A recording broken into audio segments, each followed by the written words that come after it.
Hello dear students, welcome to GDC classes. दोस्तों, स्वागत है आपका जीडीसी वीकली टेस्ट के इस डिस्कशन के वीडियो में। और आज हम फिर से आपके लिए लेकर आए हैं 50 क्वेश्चंस का डिस्कशन।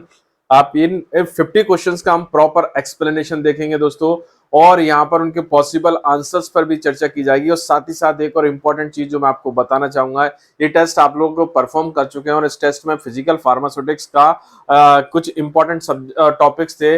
माइक्रोमेटिक्स और स्टेट ऑफ मैटर, उससे रिलेटेड क्वेश्चंस आपसे पूछे गए थे। डेफिनेटली ये क्वेश्चंस आपके लिए बड़े इंपॉर्टेंट हैं जीपैट के एग्जाम के पॉइंट ऑफ व्यू से, और ना केवल जीपैट बल्कि दूसरे एग्जाम्स के लिए भी काफी इंपॉर्टेंट रहेंगे आपके लिए बच्चों। तो सबसे पहले हम लोग शुरुआत करते हैं क्वेश्चन नंबर फर्स्ट से। क्वेश्चन नंबर फर्स्ट क्या कहता है? Question number first assertion reason का क्वेश्चन है, बड़ा ही अच्छा क्वेश्चन है। तो बच्चों यहां पर देखते हैं, सबसे पहले असर्शन के बारे में डिस्कशन करेंगे, फिर देन उसका रीजन देखेंगे, और देन उसके बाद हम कंक्लूजन निकालेंगे। तो चलिए बच्चों, यहां पर सबसे पहले हम लोग बात करते हैं असर्शन क्या कहता है।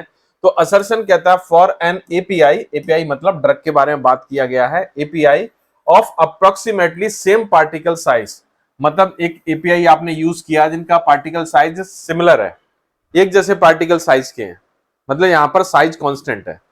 The angle of repose will increase with the departure from the spherical shape। अब यहां पर बड़ा कंफ्यूजन हुआ होगा आपको, डिपार्चर वर्ड जो आया होगा, डिपार्चर का मतलब, डिपार्चर मतलब यहां पर एक डेविएट हुआ है, चेंज हुआ है स्फेरिकल शेप से। आपका पार्टिकल जो है, आपका सपोज दैट स्फेरिकल शेप था आपका पार्टिकल, और आपका पार्टिकल्स कैसे हो गए? इरेगुलर शेप के हो गए, डिपार्चर हो गए। ठीक है, ये असर्शन है। तो यहां पर बोला गया है कि एंगल ऑफ रिपोज इंक्रीज हो गया यदि पार्टिकल का साइज स्फेरिकल से कैसा हो गया? इरेगुलर हो गया, एसिमेट्रिक हो गया। तो ऑब्वियस सी बात है, आपको पता है कि स्फेरिकल साइज के पार्टिकल का एंगल ऑफ रिपोज जो होता है आपका कम होता है, और इरेगुलर पार्टिकल का एंगल ऑफ रिपोज ज्यादा होता है। तो यहां पर पार्टिकल आपका कैसा हो रहा है? स्फेरिकल से आपका इरेगुलर शेप का पार्टिकल हो रहा है। इसका मतलब क्या है? इसका मतलब यह है कि यहां पर एंगल ऑफ रिपोज इंक्रीज हो रहा है, क्योंकि फ्लो प्रॉपर्टी डिक्रीज हो रही है। क्योंकि आपको पता है कि स्फेरिकल शेप का पार्टिकल का फ्लो प्रॉपर्टी बेटर होती है as compare to spherical particle, sorry as compare to irregular shape particle. Spherical shape particle की फ्लो प्रॉपर्टी बेटर होती है as compare to irregular shape particle से, एसिमेट्रिक पार्टिकल से। तो यहां पर पार्टिकल का शेप शेप जो है कैसा है? इरेगुलर आ रहा है, स्फेरिकल से इरेगुलर की तरफ जा रहा है, मतलब एंगल ऑफ प्रपोज जो कम था वो इंक्रीज हो रहा है। तो असर्शन पूर्ण रूपेण सत्य है, एकदम से सही है असर्शन, बिल्कुल सही स्टेटमेंट है सर।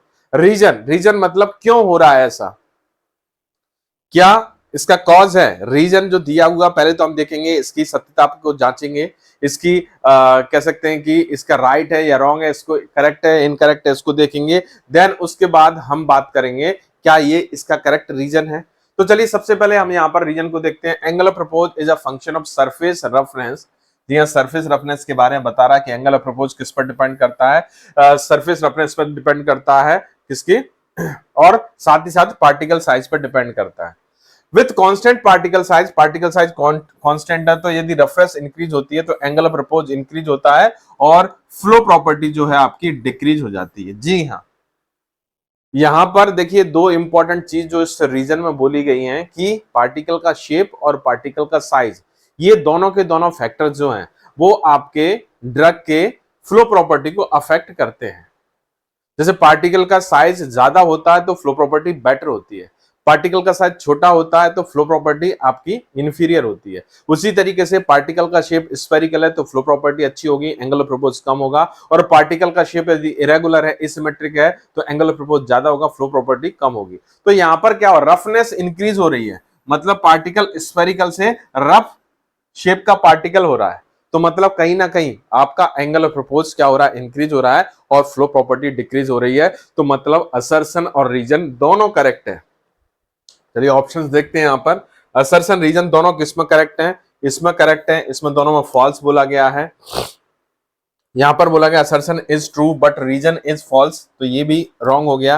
ये दोनों ऑप्शंस में अगर देखें, सी और डी ऑप्शंस में देखा गया है कि असर्शन और रीजन दोनों ट्रू है, और reason is the correct explanation of the assertion. Yes, ये सही है, करेक्ट एक्सप्लेनेशन दे रहा है। तो डी नहीं होगा, यहाँ पर एकदम से करेक्ट एक्सप्लेनेशन है। तो आंसर क्या हो जाएगा यहाँ पर, C is the right answer. Okay, तो मैंने काफी कुछ इंफॉर्मेशन आपके इसके एंगल ऑफ प्रपोज के लिए बता दी कि एंगल ऑफ प्रपोज एक फ्लो प्रॉपर्टी का मेजर होता है, जिसके थ्रू हम फ्लो प्रॉपर्टी को मेजर करते हैं। और flow property, better flow property के लिए एंगल ऑफ प्रपोज कम होना चाहिए, और जैसे जैसे एंगल ऑफ प्रपोज की वैल्यू इंक्रीज होती चली जाती है, फ्लो प्रॉपर्टी डिक्रीज होती चली जाती है। तो यहाँ पर आप देख सकते हैं लेस देन 25 डिग्री पर एक्सीलेंट फ्लो होता है और मोर देन 40 पर वेरी पुअर फ्लो हो जाता है। इसके अलावा कुछ इंपॉर्टेंट पॉइंट्स थे, वो हमें भी देखने की आवश्यकता है। यहाँ पर जो फ्री फ्लोइंग पाउडर है, तो उसका पाइल जो बनता है वो फ्लैटर शेप का बनता है, और इसका एंगल ऑफ प्रपोज स्मॉलर होता है क्योंकि फ्लो प्रॉपर्टी बेटर है। रफर एंड मोर इरेगुलर सरफेस वाले पार्टिकल का एंगल ऑफ प्रपोज की वैल्यू हाई होती है। तो ये यहाँ पर था, और आप देख सकते हैं एक्सप्लेनेशन, आपको पता ही है एक्सप्लेनेशन में क्या दिया हुआ है। चलिए बच्चों नेक्स्ट क्वेश्चन पर आते हैं, और नेक्स्ट क्वेश्चन भी असरसन रीजन का क्वेश्चन है। For a pharmaceutical powder true density is the greater than the granular density. तो बच्चों यहाँ पर क्या पूछा गया है कि आपकी जो ट्रू डेंसिटी है वो ग्रेनुलर डेंसिटी से ज्यादा होती है। तो दोस्तों ट्रू डेंसिटी और ग्रेनुलर डेंसिटी के बारे में आपको पता ही होगा कि ट्रू डेंसिटी का मतलब क्या होता है। ये करस्पॉन्डिंग होती है ट्रू डेंसिटी किसके, ट्रू वॉल्यूम के। ट्रू वॉल्यूम क्या होता है, actual volume of particle, actual volume of particle without any void space, this is called the true volume। और ट्रू वॉल्यूम के लिए क्या यूज करके आप मास अपन वॉल्यूम यूज करके आप ट्रू डेंसिटी निकाल सकते हैं। उसी तरीके से आप ग्रेनुलर डेंसिटी भी निकाल सकते हो, मास अपॉन ग्रेनुलर वॉल्यूम। तो ग्रेनुलर वॉल्यूम क्या होता है, true volume plus intra particle void volume, इसको बोलते हैं हम ग्रेनुलर वॉल्यूम। तो इसके करस्पॉन्डिंग जो डेंसिटी आएगी आपकी ग्रेनुलर डेंसिटी आएगी। और एक और होता है बल्क वॉल्यूम। बल्क वॉल्यूम मतलब उसके करस्पॉन्डिंग जो डेंसिटी बल्क डेंसिटी कहलाएगी एम अपॉन बल्क वॉल्यूम। तो बल्क वॉल्यूम मतलब true volume plus total void volume, intracellular और इंट्रा पार्टिकल और इंटर पार्टिकल, मतलब जितना भी वॉइड वॉल्यूम है उन सबको मिलाकर प्लस ट्रू वॉल्यूम को मिलाकर हम क्या बनाते हैं, आपका बल्क वॉल्यूम बनाते हैं। तो बल्क वॉल्यूम की वैल्यू सबसे ज्यादा होती है और ट्रू वॉल्यूम की वैल्यू सबसे कम होती है। तो यहां पर अगर सीक्वेंस देखें तो ये सीक्वेंस बनता है बल्क वॉल्यूम, ग्रेनुलर वॉल्यूम और ट्रू वॉल्यूम। लेकिन यहां पर पूछा गया डेंसिटी के बारे में, तो डेंसिटी के लिए उल्टा हो जाएगा। डेंसिटी के लिए सीक्वेंस क्या हो जाएगा आपका, जो डेंसिटी आएगी, true density is greater than the granular density is greater than the आपका बल्क डेंसिटी। तो बल्क डेंसिटी की वैल्यू सबसे कम और ट्रू डेंसिटी की वैल्यू सबसे ज्यादा हो, क्योंकि डेंसिटी इसलिए ज्यादा है क्योंकि यहां पर वॉइड वॉल्यूम नहीं है, बिल्कुल वॉइड स्पेस नदारद है, गायब है, बिल्कुल नहीं है। तो ये असर्शन तो बिल्कुल सही है क्योंकि यहां पर ट्रू डेंसिटी की वैल्यू आपकी ग्रेनुलर डेंसिटी से ज्यादा है। रीजन है mercury displacement method used for determine the granular density, बिल्कुल सही है। लेकिन क्या इसका एक्सप्लेनेशन दे रहा है, नहीं, कोई रिलेशन नहीं है इनमें, आपस में कोई रिलेशन नहीं है। असर्शन रीजन दोनों ट्रू है, लेकिन इनमें किसी टाइप का, ठीक है ना, रीजन कोरिलेशन नहीं बन रहा है, इसमें किसी टाइप का कोई कोरिलेशन नहीं बन रहा है। इसलिए आंसर क्या हो जाएगा, दोनों ट्रू है लेकिन कोई कोरिलेशन नहीं बन पा रहा, बोथ आर ट्रू, अलग अलग स्टेटमेंट है। चलिए, तो ये एक्सप्लेनेशन आप देख सकते हैं, ट्रू डेंसिटी, ग्रेनुलर डेंसिटी और बल्क डेंसिटी। नेक्स्ट क्वेश्चन पर आते हैं, क्वेश्चन नंबर 3 पर। Which among the following variable is not a reason of error during particle size analysis by the sieve analysis, sieving method. तो बच्चों आपको पता है जैसे कि बहुत सारी मेथड्स होती हैं जिनके थ्रू हम क्या करते हैं, पार्टिकल साइज का डिटर्मिनेशन करते हैं। Optical microscopy method, sieving method, counter method, sedimentation method. तो इसमें एक इंपॉर्टेंट जो मेथड है आपकी सीविंग मेथड है। तो सीविंग मेथड में कौन कौन से फैक्टर्स हैं जो सीविंग को अफेक्ट कर सकते हैं या एरर का कॉज हो सकते हैं, बात वही है, reason of the error, error का रीजन कौन कौन हो सकते हैं। सीविंग लोडिंग ये हो सकता है, ठीक है, ड्यूरेशन ऑफ एगिटेशन ये हो सकता है, इंटेंसिटी ऑफ एगिटेशन ये हो सकता है। लेकिन पार्टिकल का साइज किसी तरीके का एरर कॉज नहीं करता है, यही तो पूछा गया। Not the reason of error during particle size analysis by the sieving method. तो सीविंग मेथड में अगर कोई एरर आ रहा है तो उसका कॉज हो सकता है सीव लोडिंग में डिफेक्ट होना या सीव लोडिंग प्रॉपर ना होना, duration of agitation, intensity of agitation, ये तीनों के तीनों क्या कर सकते हैं, एरर कॉज कर सकते हैं। बट यदि बात करें बच्चों यहां पर साइज ऑफ द पार्टिकल, तो साइज ऑफ द पार्टिकल किसी टाइप का एरर कॉज नहीं करेगा, क्योंकि अगर एरर कॉज करने लगा तो फिर हम ऐसे सीविंग मेथड यूज नहीं कर पाएंगे। तो यहां पर साइज से कोई एरर नहीं होगी। तो आंसर क्या हो जाएगा यहाँ पर, D is the right answer. तो आप देख सकते हैं एक्सप्लेनेशन में किस तरीके से ये सीविंग मेथड का यूज करके हम पार्टिकल साइज को डिटरमाइन करते हैं। यहाँ पर सीव को असेंडिंग ऑर्डर में हम अप्लाई करते हैं, मतलब छोटे नंबर की सीव पहले और बड़े नंबर की सीव सबसे बाद में, मतलब लार्जर अपर्चर की सीव ऊपर और स्मॉलर अपर्चर की सीव सबसे नीचे रखी जाती है। इस तरीके से हम इसको मैनेज करते हैं। चलिए अब नेक्स्ट आते हैं क्वेश्चन नंबर 4 पर। पीक्यू वाला क्वेश्चन है, इसमें स्टेटमेंट को सिलेक्ट करना है कि करेक्ट स्टेटमेंट क्या है। The surface area measurement using BET approaches utilises oxygen gas for the adsorption. Oxygen gas, तो दोस्तों आपको बताना चाहूंगा कि ऑक्सीजन गैस एक रिएक्टिव गैस है और इस मेथड में किसी टाइप की रिएक्टिव गैस यूज नहीं करते। यहाँ पर इनर्ट गैस जैसे नाइट्रोजन या फिर दूसरी नोबल गैस यहाँ पर यूज की जा सकती है। तो ये तो पी तो इनकरेक्ट हो गया। लेकिन क्यू को देखें तो full form of BET Brunauer, Emmett and Teller, ये सही बात है। बीईटी इक्वेशन जो है एडजॉर्प्शन को बताती है, एडजॉर्प्शन को एक्सप्लेन करने के लिए हम यूज करते हैं बीईटी इक्वेशन को। तो ये फुल फॉर्म तो बिल्कुल करेक्ट है बीईटी का, Brunner, Emmett and Taylor equation. तो करेक्ट क्या हो जाएगा बच्चों यहाँ पर, P is incorrect but Q is correct. Q is correct and P is incorrect. C answer हो जाएगा। क्या हो जाएगा जी, C आंसर हो जाएगा यहाँ पर। C is the right answer. Okay, तो आप देख सकते हैं सरफेस एरिया डिटरमिनेशन के लिए दो मेथड यूज करते हैं, एडजॉर्प्शन मेथड और air permittivity method. Adsorption method में आप नाइट्रोजन यूज करते हो, एयर परमिटिविटी मेथड में एयर यूज किया जाता है। इक्वेशन एडजॉर्प्शन मेथड के लिए बीईटी इक्वेशन और एयर परमिटिविटी के लिए कोजिनी कार्बन इक्वेशन और पॉजिटिव इक्वेशन यूज करते हैं। यहाँ पर जो इंस्ट्रूमेंट होता है आपका एडजॉर्प्शन मेथड में आपका क्वांटा सॉल्व करते हैं, एयर परमिटिविटी मेथड में आपका फिशर सब्स्टिट्यूटाइजर यूज करते हैं। चलिए match the column given below in A to D are the name of the instrument used for the determination of the following. Match the correctly. Particle volume, true density, granular density, presence of polymorphism. चलिए देखते हैं कितना हमें पता है उसके हिसाब से आंसर निकाल लेंगे हम। पार्टिकल वॉल्यूम को मेजर करने के लिए हम काउल्टर काउंटर मेथड यूज करते हैं। कौन सी बच्चों, काउल्टर काउंटर मेथड में यूज करते हैं। ओके,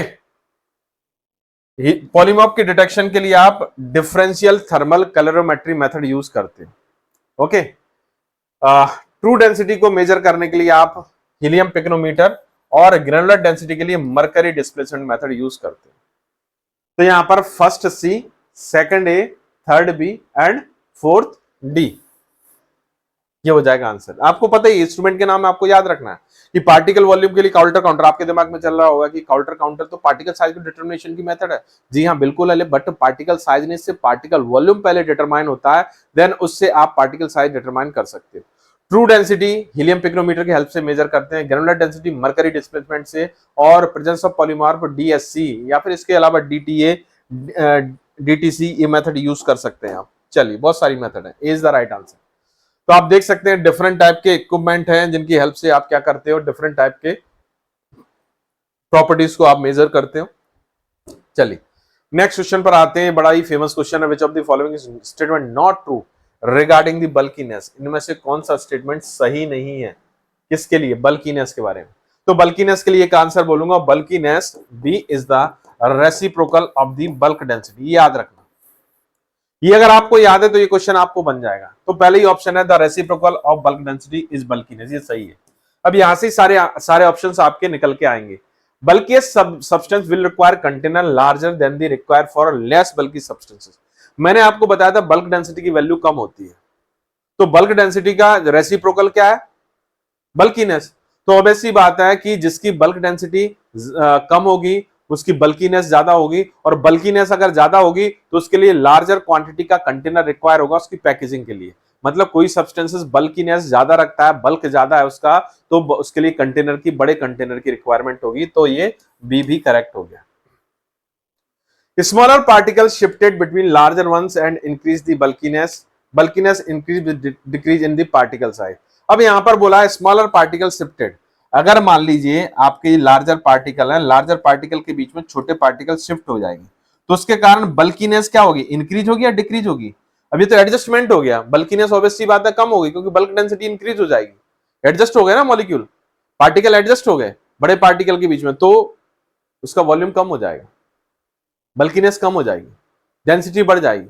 तो ये तो गलत हो गया, यही पूछा गया है। Bulkiness increase with decrease in particle size, bulkiness अगर इंक्रीज करना है तो पार्टिकल साइज क्या कर दीजिए आप, डिक्रीज कर दीजिए, क्योंकि छोटे साइज के पार्टिकल होंगे तो क्या उनका सरफेस एरिया ज्यादा होगा और जो एडजस्टमेंट के चांसेस हैं वो नहीं होंगे, इसलिए आंसर क्या हो जाएगा, सी हो जाएगा यहां पर। Answer, correct answer is C. चलिए, तो आप देख सकते हैं सारे पॉइंट्स आपके बुक में दिए हुए हैं, Martin physical pharmacy 6th edition page number 843 पर ये सारे के सारे पॉइंट्स जो मैंने आपको डिस्कस किए वो सब दिए हुए हैं इसमें। चलिए नेक्स्ट क्वेश्चन पर आते हैं, question number 7, which of the following fluid can be consider as an ideal fluid. Ideal fluid कैसे कंसीडर करते हैं, आइडियल फ्लूइड मतलब एक इस टाइप के फ्लूइड जो कि आपके राउट्स लॉ को फॉलो करते हो, ठीक है ना। तो यहां पर देखिए viscous, non viscous, compressible, all of the above. तो देखिए फ्लूइड आपका जितना लेस विस्कस होगा, नॉन विस्कस होगा, उतना ही आइडियल फ्लूइड कहलाएगा, तो आंसर बी हो जाएगा। यस, तो आप देख सकते हैं यहां पर आइडियल फ्लूइड की प्रॉपर्टी इनकम्प्रेसिबल होनी चाहिए, इरोटेशनल होना चाहिए, नॉन विस्कस होनी चाहिए और स्टडी फ्लो होना चाहिए। चलिए नेक्स्ट क्वेश्चन पर आते हैं, for the measurement of particle size of powder the distance measurement between two tangent opposite size of the particle parallel to the some fixed direction is called. Two tangent, यहां पर हम क्या करते हैं, जब आप माइक्रोस्कोपी करते हो तब यहां पर आप क्या करते हो, डिफरेंट टाइप के कह सकते हैं कि डिफरेंट टाइप के जो आपके डायमीटर का हम मेजरमेंट करते हैं। तो यहाँ पर 3 डायमीटर होते हैं, फेरेट, मार्टिन और प्रोजेक्टेड। तो यहाँ पर एक स्पेशल टाइप का पूछा गया है। तो यहाँ पर अगर देखें बच्चों, यहाँ पर अगर देखें, बात करें यहाँ पर इस तरीके से हम करस्पॉन्डिंग मानते हैं पार्टिकल है। देखिए यहाँ पर क्या होता है कि कभी भी आप इरेगुलर शेप के पार्टिकल का जो आप देख रहे हैं, पार्टिकल जो देख रहे हैं आप यहाँ पर पार्टिकल दिख रहा है, इरेगुलर शेप का पार्टिकल है, और जो बीच में बनाया है मैंने एक स्फीयर बनाया हुआ है, यहाँ पर क्या बीच में एक स्फीयर बनाया हुआ, तो स्फीयर के करस्पॉन्डिंग हम लोग क्या करते हैं, पार्टिकल साइज को मेजर करते हैं। तो यहाँ पर ये टेंजेंट्स के बीच में, ये टेंजेंट के बीच का जो कह सकते हैं कि जो इसके बीच का जो डिस्टेंस है, डायमीटर है, उसको हम फेरेट, मार्टिन, प्रोजेक्टेड या एडमंड डायमीटर बोलते हैं। नहीं, यहां पर ना तो प्रोजेक्ट होता है, ना मार्टिन होता है, ना ही एमसन डायमीटर होता है। यहां पर जो डायमीटर होता है वो आपका कौन सा होता है बच्चों, फेरेट डायमीटर होता है। Feret diameter the diameter particle size को मेजर करने वाला डायमीटर है, और दो टेंजेंट के बीच का जो डिस्टेंस होती है उसको फेरेट डायमीटर कहते हैं। चलिए, तब यहां पर देख सकते हैं आप, यहां पर ये डायग्राम आपके सामने दिया हुआ है। तो यहां पर मैं थोड़ा सा इसको जूम करना चाहूंगा इस डायग्राम को, ताकि आपको क्लियर पता लगे। देखिए यहाँ पर दो टेंजेंट्स के बीच का जो डायमीटर है, नंबर 2 फेरेट डायमीटर है, और ये जो डायमीटर आपका जो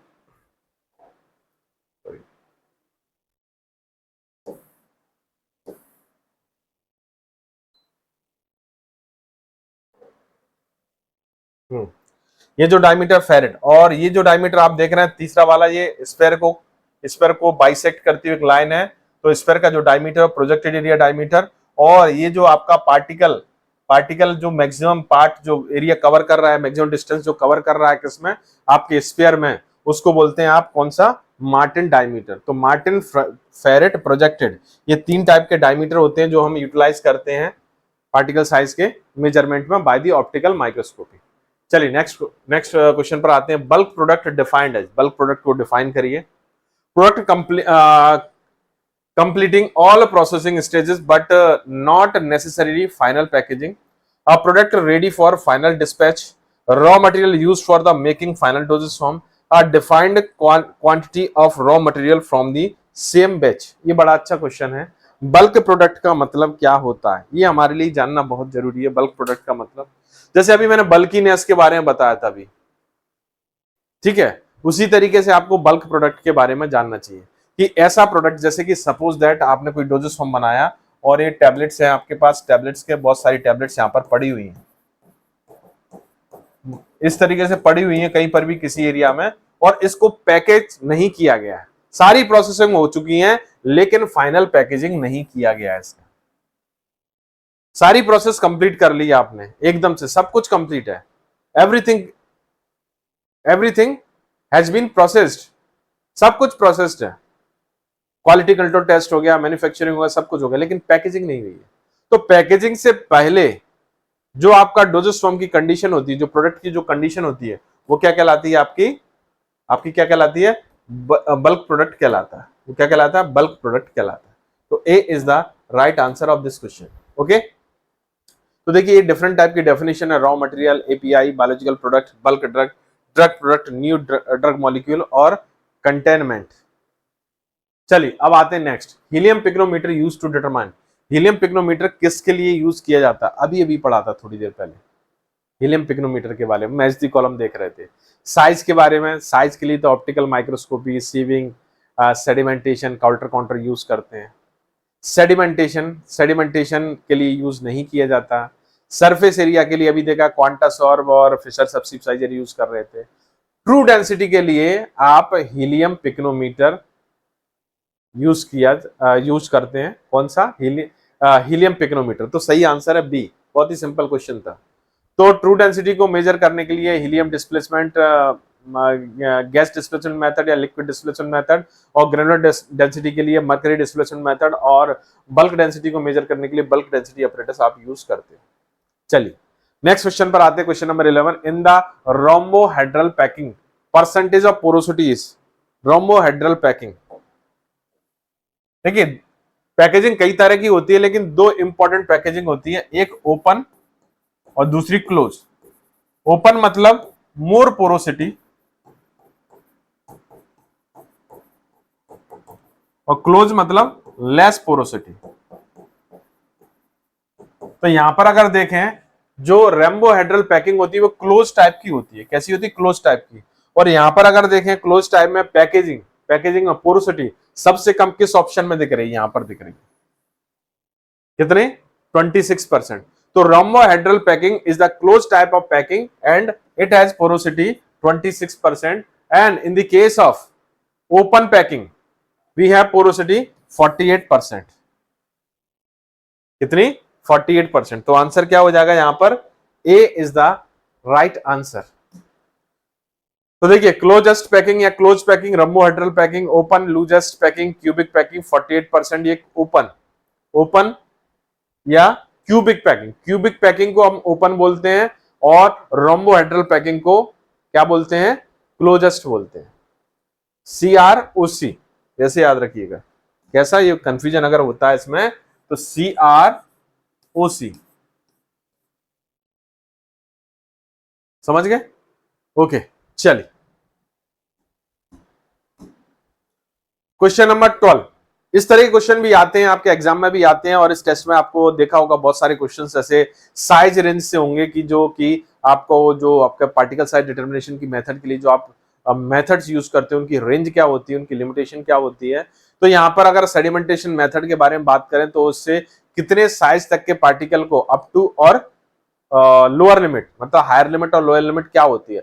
1 to 200 micron, 1 to 1000 micron, 20 to 1500 micron, या the all of the above. Options इतने सिंपल हैं कि आपका काम बहुत आसान कर दिया। यहां पर ऐसे ऑप्शन कंफ्यूजिंग वाले ऑप्शंस ही नहीं है, एक ही ऑप्शन दिख रहा है जो कि रेंज को बता रहा है। ए ऑप्शन जो है आपका सेडिमेंटेशन मेथड का पार्टिकल साइज रेंज को एक्सप्लेन कर रहा है। तो A is the right answer of this question. तो सेडिमेंटेशन मेथड में हम स्टोक्स डायमीटर की हेल्प लेते हैं, और यहाँ पर स्टोक्स डायमीटर कंसीडर किया जाता है, और स्टोक्स लॉ की हेल्प से हम पार्टिकल साइज का डिटरमिनेशन करते हैं। इसके लिए 3 डिफरेंट टाइप की मेथड यूज करते हैं, मतलब सेडिमेंटेशन मेथड के ऊपर 3 मेथड डिपेंड करती हैं, एक एंडरसन पिपेट मेथड, एक बैलेंस मेथड और एक हाइड्रोमीटर मेथड। चलिए अब आते हैं क्वेश्चन नंबर 13 पर। PQRS वाला क्वेश्चन है, थोड़ा सा हमें संभल के इस टाइप के क्वेश्चंस को करना पड़ेगा। The maximum angle possible between the surface of pile of the powder and the horizontal plane is called the angle of repose. क्या एंगल ऑफ प्रपोज के बारे में सत्य है?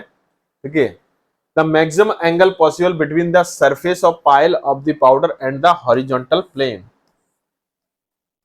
HR theta. Surface of pile and the horizontal plane, ये surface of pile and horizontal plane, इनके बीच का जो मैक्सिमम एंगल है, ये जो देख रहे हैं आप, ये एंगल, ये थीटा जो एंगल है, ये हॉरिजॉन्टल प्लेन हो गया और ये आपका सरफेस हो गया। तो ये क्या? आपका एंगल ऑफ अप्रोच। ये बिल्कुल सही है। फॉर्मूला क्या होता है? tan theta equal to tan theta equal to H upon R, या theta equal to tan inverse H upon R, R upon H लिखा हुआ है तो ये गलत हो गया। The lower the angle of repose the better the flow property, ये बिल्कुल सही है। क्वेश्चन नंबर फर्स्ट में भी मैंने आपको बताया था कि एंगल ऑफ प्रोपोज अगर कम होगा तो फ्लो प्रॉपर्टी बेटर होगी, एंगल ऑफ प्रोपोज ज्यादा होगा तो फ्लो प्रॉपर्टी पुअर होगी। Rough and irregular surface of particle give higher angle of propose, बिल्कुल बात सही है कि रफ और इरेगुलर सरफेस वाले पार्टिकल का फ्लो प्रॉपर्टी इंफीरियर होता है, मतलब इनका एंगल ऑफ प्रोपोज ज्यादा होता है। तो आर और एस पूर्ण रूपेण सत्य हैं। चलिए ऑप्शंस ढूंढते हैं। P R S R correct but Q is incorrect. Okay, P R S R correct but Q is incorrect. तो आंसर क्या हो जाएगा यहां पर, C is the right answer. तो ये सारी चीजें मैंने आपको बताई, ये फॉर्मूला, और एक फॉर्मूला और होता है cos theta equal to D L one plus L two. तो यहाँ पर क्या होता है कि पाइल अगर मान लीजिए आपका थोड़ा सा डिफरेंट टाइप का हो, तो उस केस में अगर मान लीजिए दो लेंथ्स अगर मेजर करना हो तो उसके लिए आप ये ले सकते हो formula. Identify the given formula angle of repose Carr's index dispersibility Hausner ratio. तो चलिए यहाँ पर हम देख लेते हैं कि कौन कौन से फॉर्मूले होते हैं, उसके हिसाब से आंसर निकाल लेंगे। एंगल ऑफ प्रोपोज का फॉर्मूला होता है tan theta equal to H upon R. Carr's index का होता है percentage C I equal to tap density minus pour density upon tap density multiply 100। उसी तरीके से अगर देखें हाउसनर रेशियो का एच आर इक्वल टू आपका tap density upon pour density. तो यहां पर ऐसा सच कोई फॉर्मूला दिख नहीं रहा है, एंगल ऑफ प्रोपोज का फॉर्मूला नहीं है, कार्स इंडेक्स का नहीं है, हाउसनर रेशियो का नहीं, ये डिस्पर्सिबिलिटी का फॉर्मूला है। Weight of powder in the watch glass upon initial weight of sample multiply 100। Watch glass में कितना पाउडर अवेलेबल है और पाउडर सैंपल का इनिशियल वेट क्या था, उनका जो रेशियो होगा मल्टीप्लाई 100 कर दीजिए, तो उससे आपका डिस्पर्सिबिलिटी फाइंड आउट हो जाएगी। क्या फाइंड आउट हो जाएगी दोस्तों, डिस्पर्सिबिलिटी। तो आंसर क्या हो जाएगा यहां पर, C is the right answer. तो यहां पर बच्चों क्या हो जाएगा, C is the right answer, C is the correct answer, C is the perfect answer. देख सकते हैं सारे फॉर्मूला। तो डिस्पर्सिबिलिटी ये आपका स्पेशली मटेरियल की एबिलिटी टू फ्लो और प्रो को बताता है, पोरिंग को बताता है। पोरेबिलिटी और फ्लोएबिलिटी को एक्सप्लेन करने के लिए आप डिस्पर्सिबिलिटी का यूज करते हैं। चलिए दोस्तों नेक्स्ट क्वेश्चन है क्वेश्चन नंबर 15। आज बहुत सिंपल क्वेश्चंस रखे गए हैं। The Kozeny Carman equation used to estimate the surface area by which method.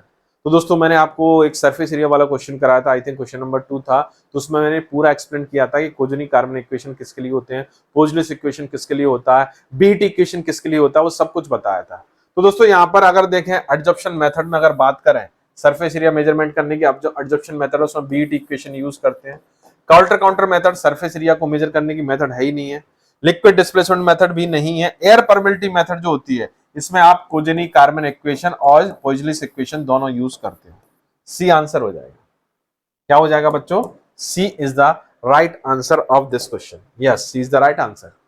Okay, तो आप देख सकते हैं यहाँ पर ये आपका बेसिकली अगर देखें बात करें तो ये इक्वेशन है इसकी, कोजेनिक कार्बन इक्वेशन है। तो इस इक्वेशन की हेल्प से आप सरफेस एरिया मेजर कर सकते हैं। ओके चलिए बेंच दी कॉलम है, पैकेजिंग वाला क्वेश्चन है। क्वेश्चन नंबर 16 है closest packed, loosest packed, very close packed, flocculation. तो बच्चों यहां पर क्या होता है कि चार कंडीशन दी, हमने दो ही पढ़ी थी, लूजली क्लोजली, ठीक है, और वेरी क्लोजली और फ्लोकुलेशन नहीं पढ़ा था। तो वेरी क्लोजली का मतलब होता है बच्चों लेस देन 30%, फ्लोकुलेशन का मतलब होता है मोर देन 50%, क्लोजली पैक्ड का है 26%, लूजली पैक्ड का है 48%। तो P3Q4 R फर्स्ट S2, ए आंसर हो जाए। A is the right answer. Okay चलिए, A is the right answer, बिल्कुल सही बात है। तो यहां पर closely packed 26%, loosely packed 48%, very closely less than 30, flocculation more than 50%। चलिए द सरफेस डायमीटर DS देखिए यहाँ पर पार्टिकल साइज को मेजर करने के लिए डिफरेंट टाइप के डायमीटर को हम लोग अज्यूम करते हैं। Surface area diameter, surface volume diameter, sedimentation आपका Stokes diameter, Feret Martin projected diameter. तो यहाँ पर एक सरफेस डायमीटर होता है। तो दोस्तों यहाँ पर क्या होता है कि आपका जो पार्टिकल होता है वो इरेगुलर शेप का होता है। अगर हम देखें, बात करें, इरेगुलर शेप का होता है। तो इसका इरेगुलर शेप के पार्टिकल का आपका किसी तरह से डायमीटर एग्जैक्ट मेजर करना पॉसिबल नहीं होता। तो इसके इक्विवेलेंट हम लोग एक स्फीयर लेते हैं जिसका डायमीटर हमें पता होता है, और उस डायमीटर की प्रॉपर्टी हम लोग मैच करते हैं। जैसे दोनों का अगर सेडिमेंटेशन रेट सेम है, तो इसका जो डायमीटर होगा वो इसका डायमीटर कंसीडर किया जाएगा, और वो डायमीटर आपका क्या कहलाएगा, आपका स्टोक्स डायमीटर कहलाएगा। सेडिमेंटेशन सेम है। यदि दोनों का वॉल्यूम सेम है, तो इसका जो इस वाले जो पार्टिकल का डायमीटर है वो इसका डायमीटर होगा, और उस डायमीटर को हम वॉल्यूम डायमीटर कहेंगे। उसी तरीके से अगर इनका सरफेस एरिया सिमिलर है, सरफेस एरिया सिमिलर है, तो इसका जो डायमीटर होगा वो आपका सरफेस डायमीटर कहलाएगा। तो चलिए ऑप्शंस देखते हैं। The diameter of sphere having the same volume of the particle, volume के बारे में बात हो रही है, नहीं होगा। The diameter of the sphere having the same area, the symmetric particle, ये भी नहीं होगा। The diameter of particle having the same surface area but that of symmetric, same surface area. तो सी आंसर हो जाएगा। C is the right answer. C is the right answer of this question. Yes, तो आप देख सकते हैं, देखिए यहां पर अगर देखें डिफरेंट टाइप के डायमीटर, काफी इंपॉर्टेंट आपके लिए ये स्लाइड है। सरफेस डायमीटर मतलब इसमें आपका सरफेस एरिया सिमिलर है। वॉल्यूम डायमीटर मतलब वॉल्यूम सिमिलर है। प्रोजेक्टेड डायमीटर मतलब sphere having the same area, projected diameter same area है तो प्रोजेक्टेड डायमीटर। स्टोक डायमीटर मतलब सेडिमेंटेशन रेट जो है आपकी सिमिलर है। और सीव डायमीटर मतलब सेम टाइप के सीव नंबर सीव अपर्चर से पास हो रहा है तो उसको सीव डायमीटर। वॉल्यूम सरफेस डायमीटर मतलब वॉल्यूम सरफेस रेशियो इक्वल है दोनों का, तो अब समय डायमीटर को हम वॉल्यूम सरफेस डायमीटर के तौर पर कंसीडर करेंगे। तो ये काफी इंपॉर्टेंट है बच्चों, इसको आपको ध्यान रखना है। चलिए आगे बात करते हैं, नेक्स्ट क्वेश्चन पर आते हैं। क्वेश्चन बड़ा अच्छा है। मेथड्स हैं और इंस्ट्रूमेंट है, इसके रिलेटेड क्वेश्चन अभी क्वेश्चन पहले किया था, कुछ क्वेश्चंस पहले भी किया था एक क्वेश्चन, अभी इस क्वेश्चन को और करते हैं। चलिए अब यहां पर देखते हैं कि आपका अगर हम बात करें, इसको देखें, match the following method with their instrument. तो यहां पर देखिए मेथड दिया हुआ है और इंस्ट्रूमेंट दिए हुए हैं। तो मेथड है सबसे पहले माइक्रोस्कोपी, सीविंग, सेडिमेंटेशन, कंडक्टिविटी। बहुत ही सिंपल है। तो देखिए अगर हम देखें माइक्रोस्कोपी के लिए आप ऑप्टिकल माइक्रोस्कोप यूज करते हो, माइक्रोस्कोपी के लिए आप ऑप्टिकल माइक्रोस्कोपी यूज करते हो, नाम ही इसका ऑप्टिकल माइक्रोस्कोपी होता है पूरा नाम। सीविंग मेथड से पार्टिकल साइज डिटरमाइन करना हो तो आप उसके लिए आप मैकेनिकल शेकर यूज करते हो सीव के साथ में। अगर सेडिमेंटेशन मेथड से पार्टिकल साइज डिटरमाइन करना हो तो उनमें से बहुत सारी मेथड होती है, उनमें से एक मेथड होती है एंडरसन पिपेट मेथड, तो उसके लिए एंडरसन पिपेट अपरेटस यूज करते हैं। कंडक्टिविटी मेथड जो है उसके लिए आप काउंटर करंट इंस्ट्रूमेंट आप यूज करते हैं। तो यहां पर P4 Q1 R2 S3 ये आंसर हो। बड़ा ही सिंपल, कहीं जाने की जरूरत नहीं है। तो दोस्तों इस तरीके के क्वेश्चन जब आते हैं हमारे पास, इस तरीके क्वेश्चन जब हम करते हैं और देखते हैं इस तरीके क्वेश्चन, तो हमें क्या करना है, यहां पर बड़े उसे इत्मीनान से पहले मैच करने, पहले देखना है, मैचिंग देखनी है, फिर उसके बाद ऑप्शंस अपने आप मिल जाएंगे, करेक्ट ऑप्शन आपको अपने आप मिल जाएगा। तो A is the right answer. Okay, तो आप देख सकते हैं एक्सप्लेनेशन जो मैंने बताया अभी आपके लिए। चलिए read the following statement regarding the conductivity method. Conductivity method के लिए कौन सा कह सकते हैं कि कौन सा जो स्टेटमेंट है वो सही है। Particle size ranging 1 to 1000 micron is measured by the conductivity method. क्यू पर आते हैं, particle size ranging from 0.2 to 500 micron, ये म्यू है, मैं इसको करेक्ट कर लीजिएगा, micron is measured by conductivity method. Counter counter used to measure the particle volume. Conductivity method is the study of effect of antibacterial agent on the growth of micro organism. तो दोस्तों आपको बताना चाहूंगा कि particle size अगर आप counter counter method से आप मेजर करते हो, कंडक्टिविटी मेथड से आप यूज कंडक्टिविटी मेथड यूज करके पार्टिकल साइज मेजर करते हो तो आप उससे 0.5 माइक्रोन से 500 माइक्रोन साइज तक के पार्टिकल को मेजर कर सकते हो। ओके, काउंटर काउंटर मेथड, ये पार्टिकल वॉल्यूम को मेजर करने की मेथड है, इससे पार्टिकल साइज इनडायरेक्टली मेजर करते हैं। तो Q और R दोनों करेक्ट है। Conductivity method in the study of effect of anti microbial agent on the growth of micro, जी हाँ बिल्कुल, कंडक्टिविटी मेथड की हेल्प से हम माइक्रो ऑर्गेनिज्म की ग्रोथ का पता लगा सकते हैं कि कितनी ग्रोथ होगी in the presence of anti microbial agent.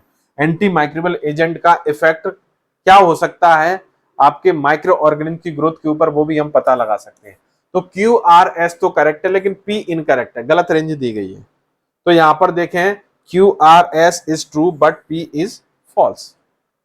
तो आंसर है C, C is the correct answer. Okay, तो आप देख सकते हैं यहां पर size ranging 0.2 500 micron, number of distribution पता लगाते हैं, बेसिकली पार्टिकल वॉल्यूम का पता लगाते हैं, लेकिन इनडायरेक्टली इससे पार्टिकल वॉल्यूम पता लगाते हैं, इनडायरेक्टली पार्टिकल साइज पता लगाया जाता है। Triple point of air free water, air free water का ट्रिपल पॉइंट क्या होता है दोस्तों, ये आपको याद रखना पड़ेगा। ऑप्शन है 0.0095 degree centigrade, option B 0.0098 degree centigrade, option C 0.0086 degree centigrade, option D 0.0075 degree centigrade. तो आंसर है डी, बी क्या होगा, 0.0098 डिग्री सेंटीग्रेड। ऐसे याद रखना, हमारी बॉडी का टेम्परेचर क्या होता है, 98 डिग्री फ़ारेनहाइट के आसपास होता है। तो इसको ऐसे आप याद रख सकते हैं, ट्रिपल पॉइंट जो एयर फ्री वाटर है वो 0.0098 डिग्री सेंटीग्रेड होता है। चलिए अब आते हैं क्वेश्चन नंबर 21 पर। Given below are two statement, one is labelled as assertion A and another is labelled as the reason R. Assertion, reason, तो असर्शन को देखते हैं। Liquid are considerably denser than gases, denser occupy a definite volume.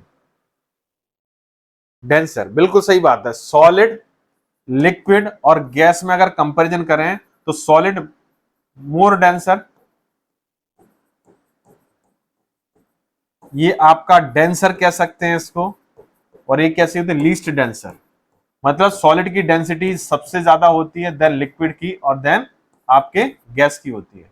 तो assertion तो बिल्कुल correct है, liquids are considerably denser than the gases and occupy definite volume. आपको बताना चाहूंगा कि आपका जो सॉलिड होता है उसका definite shape and definite volume होता है, लिक्विड का डेफिनेट वॉल्यूम तो होता है लेकिन डेफिनेट शेप नहीं होता, गैसेस का ना तो डेफिनेट शेप होता है ना ही डेफिनेट वॉल्यूम होता है। तो ये तो करेक्ट है, क्योंकि if pressure is applied to the gas the molecule are brought within the sphere of the van der Waal interaction forces pass into the liquid state। Okay, ये अगर मान लीजिए किसी गैस को लिक्विड में कन्वर्ट करना हो, किसी गैस को लिक्विड में कन्वर्ट करना हो तो उसके लिए आप क्या करोगे, प्रेशर अप्लाई करोगे। तो प्रेशर अप्लाई करोगे तो लिक्विड जो गैस को अगर लिक्विड में कन्वर्ट करना है, गैस को यदि लिक्विड में कन्वर्ट करना है तो उसके लिए आप प्रेशर अप्लाई करोगे तो गैसियस मॉलिक्यूल पास पास आ जाएंगे और इनके बीच force of attraction like van der Waals जैसे अप्लाई हो जाएंगे और ये लिक्विड स्टेट में आ जाएगा। तो रीजन भी बिल्कुल करेक्ट है, ठीक है। इसलिए असर्शन और रीजन दोनों करेक्ट है, और reason is the correct explanation of the assertion A. Correct explanation भी है, क्योंकि क्या हो रहा है, ऑब्वियसली पता चल रहा है कि देखिए पार्टिकल्स के ऊपर आप प्रेशर लगाएंगे तो पार्टिकल पास पास आएंगे तो डेंसिटी बढ़ेगी, और डेंसिटी बढ़ेगी तो मतलब ऑब्वियसली बात है लिक्विड में कन्वर्ट हो रहा है। तो इससे प्रूफ भी हो रहा है कि liquid is more denser than the gas, क्योंकि गैस में मॉलिक्यूल दूर दूर है, लेस डेंसर है। जैसे पास पास आए मॉलिक्यूल लिक्विड में कन्वर्ट हो गए, मतलब डेंसर हो गया सिस्टम। तो इसलिए ये आंसर करेक्ट है। क्वेश्चन नंबर 22 पर आते हैं। The point eight which the liquid and solid phases have the same composition is, मतलब एक ऐसा पॉइंट जिसमें लिक्विड और सॉलिड में का कंपोजिशन सिमिलर होता है। दोस्तों इसको याद रखना पड़ेगा, critical point, eutectic point, boiling point, melting point. तो आपने मुझे पता है क्रिटिकल पॉइंट लगा दिया होगा आंसर। वास्तविकता में इसमें क्या है, कंपोजिशन की बात हो रही है, तब उस पॉइंट को बोलते हैं हम eutectic point. B is the right answer. तो यूटेक्टिक पॉइंट क्या होता है, वह पॉइंट होता है जिसमें आपका लिक्विड और सॉलिड जो फेजेस रहती है वहां पर आपका एक इक्विलिब्रियम स्टेट में रहती है एक तरीके से, और यहाँ पर इनका जो कंपोजिशन रहता है वो सिमिलर रहता है, इसको यूटेक्टिक पॉइंट बोलते हैं। ये मेल्टिंग पॉइंट है, ठीक। क्योंकि आपने देखा होगा कि दो सब्सटेंसेस हैं, सॉलिड सब्सटेंस है, उनको मिला दिया तो एक दूसरे के मेल्टिंग पॉइंट को उन्होंने क्या कर दिया, कम कर दिया, तो वो सॉलिड से कैसे हो गए, लिक्विफाइड हो गए। तो सॉलिड से जब लिक्विफाई होते हैं तो उस पॉइंट को, उस टेम्परेचर को बोलते हैं क्या, यूटेक्टिक पॉइंट। तो यहाँ पर सॉलिड और लिक्विड दोनों सेम कंपोजिशन में रहेंगे, क्योंकि जो सॉलिड में होगा वही लिक्विड में होगा, इसलिए इसको यूटेक्टिक पॉइंट बोलेंगे।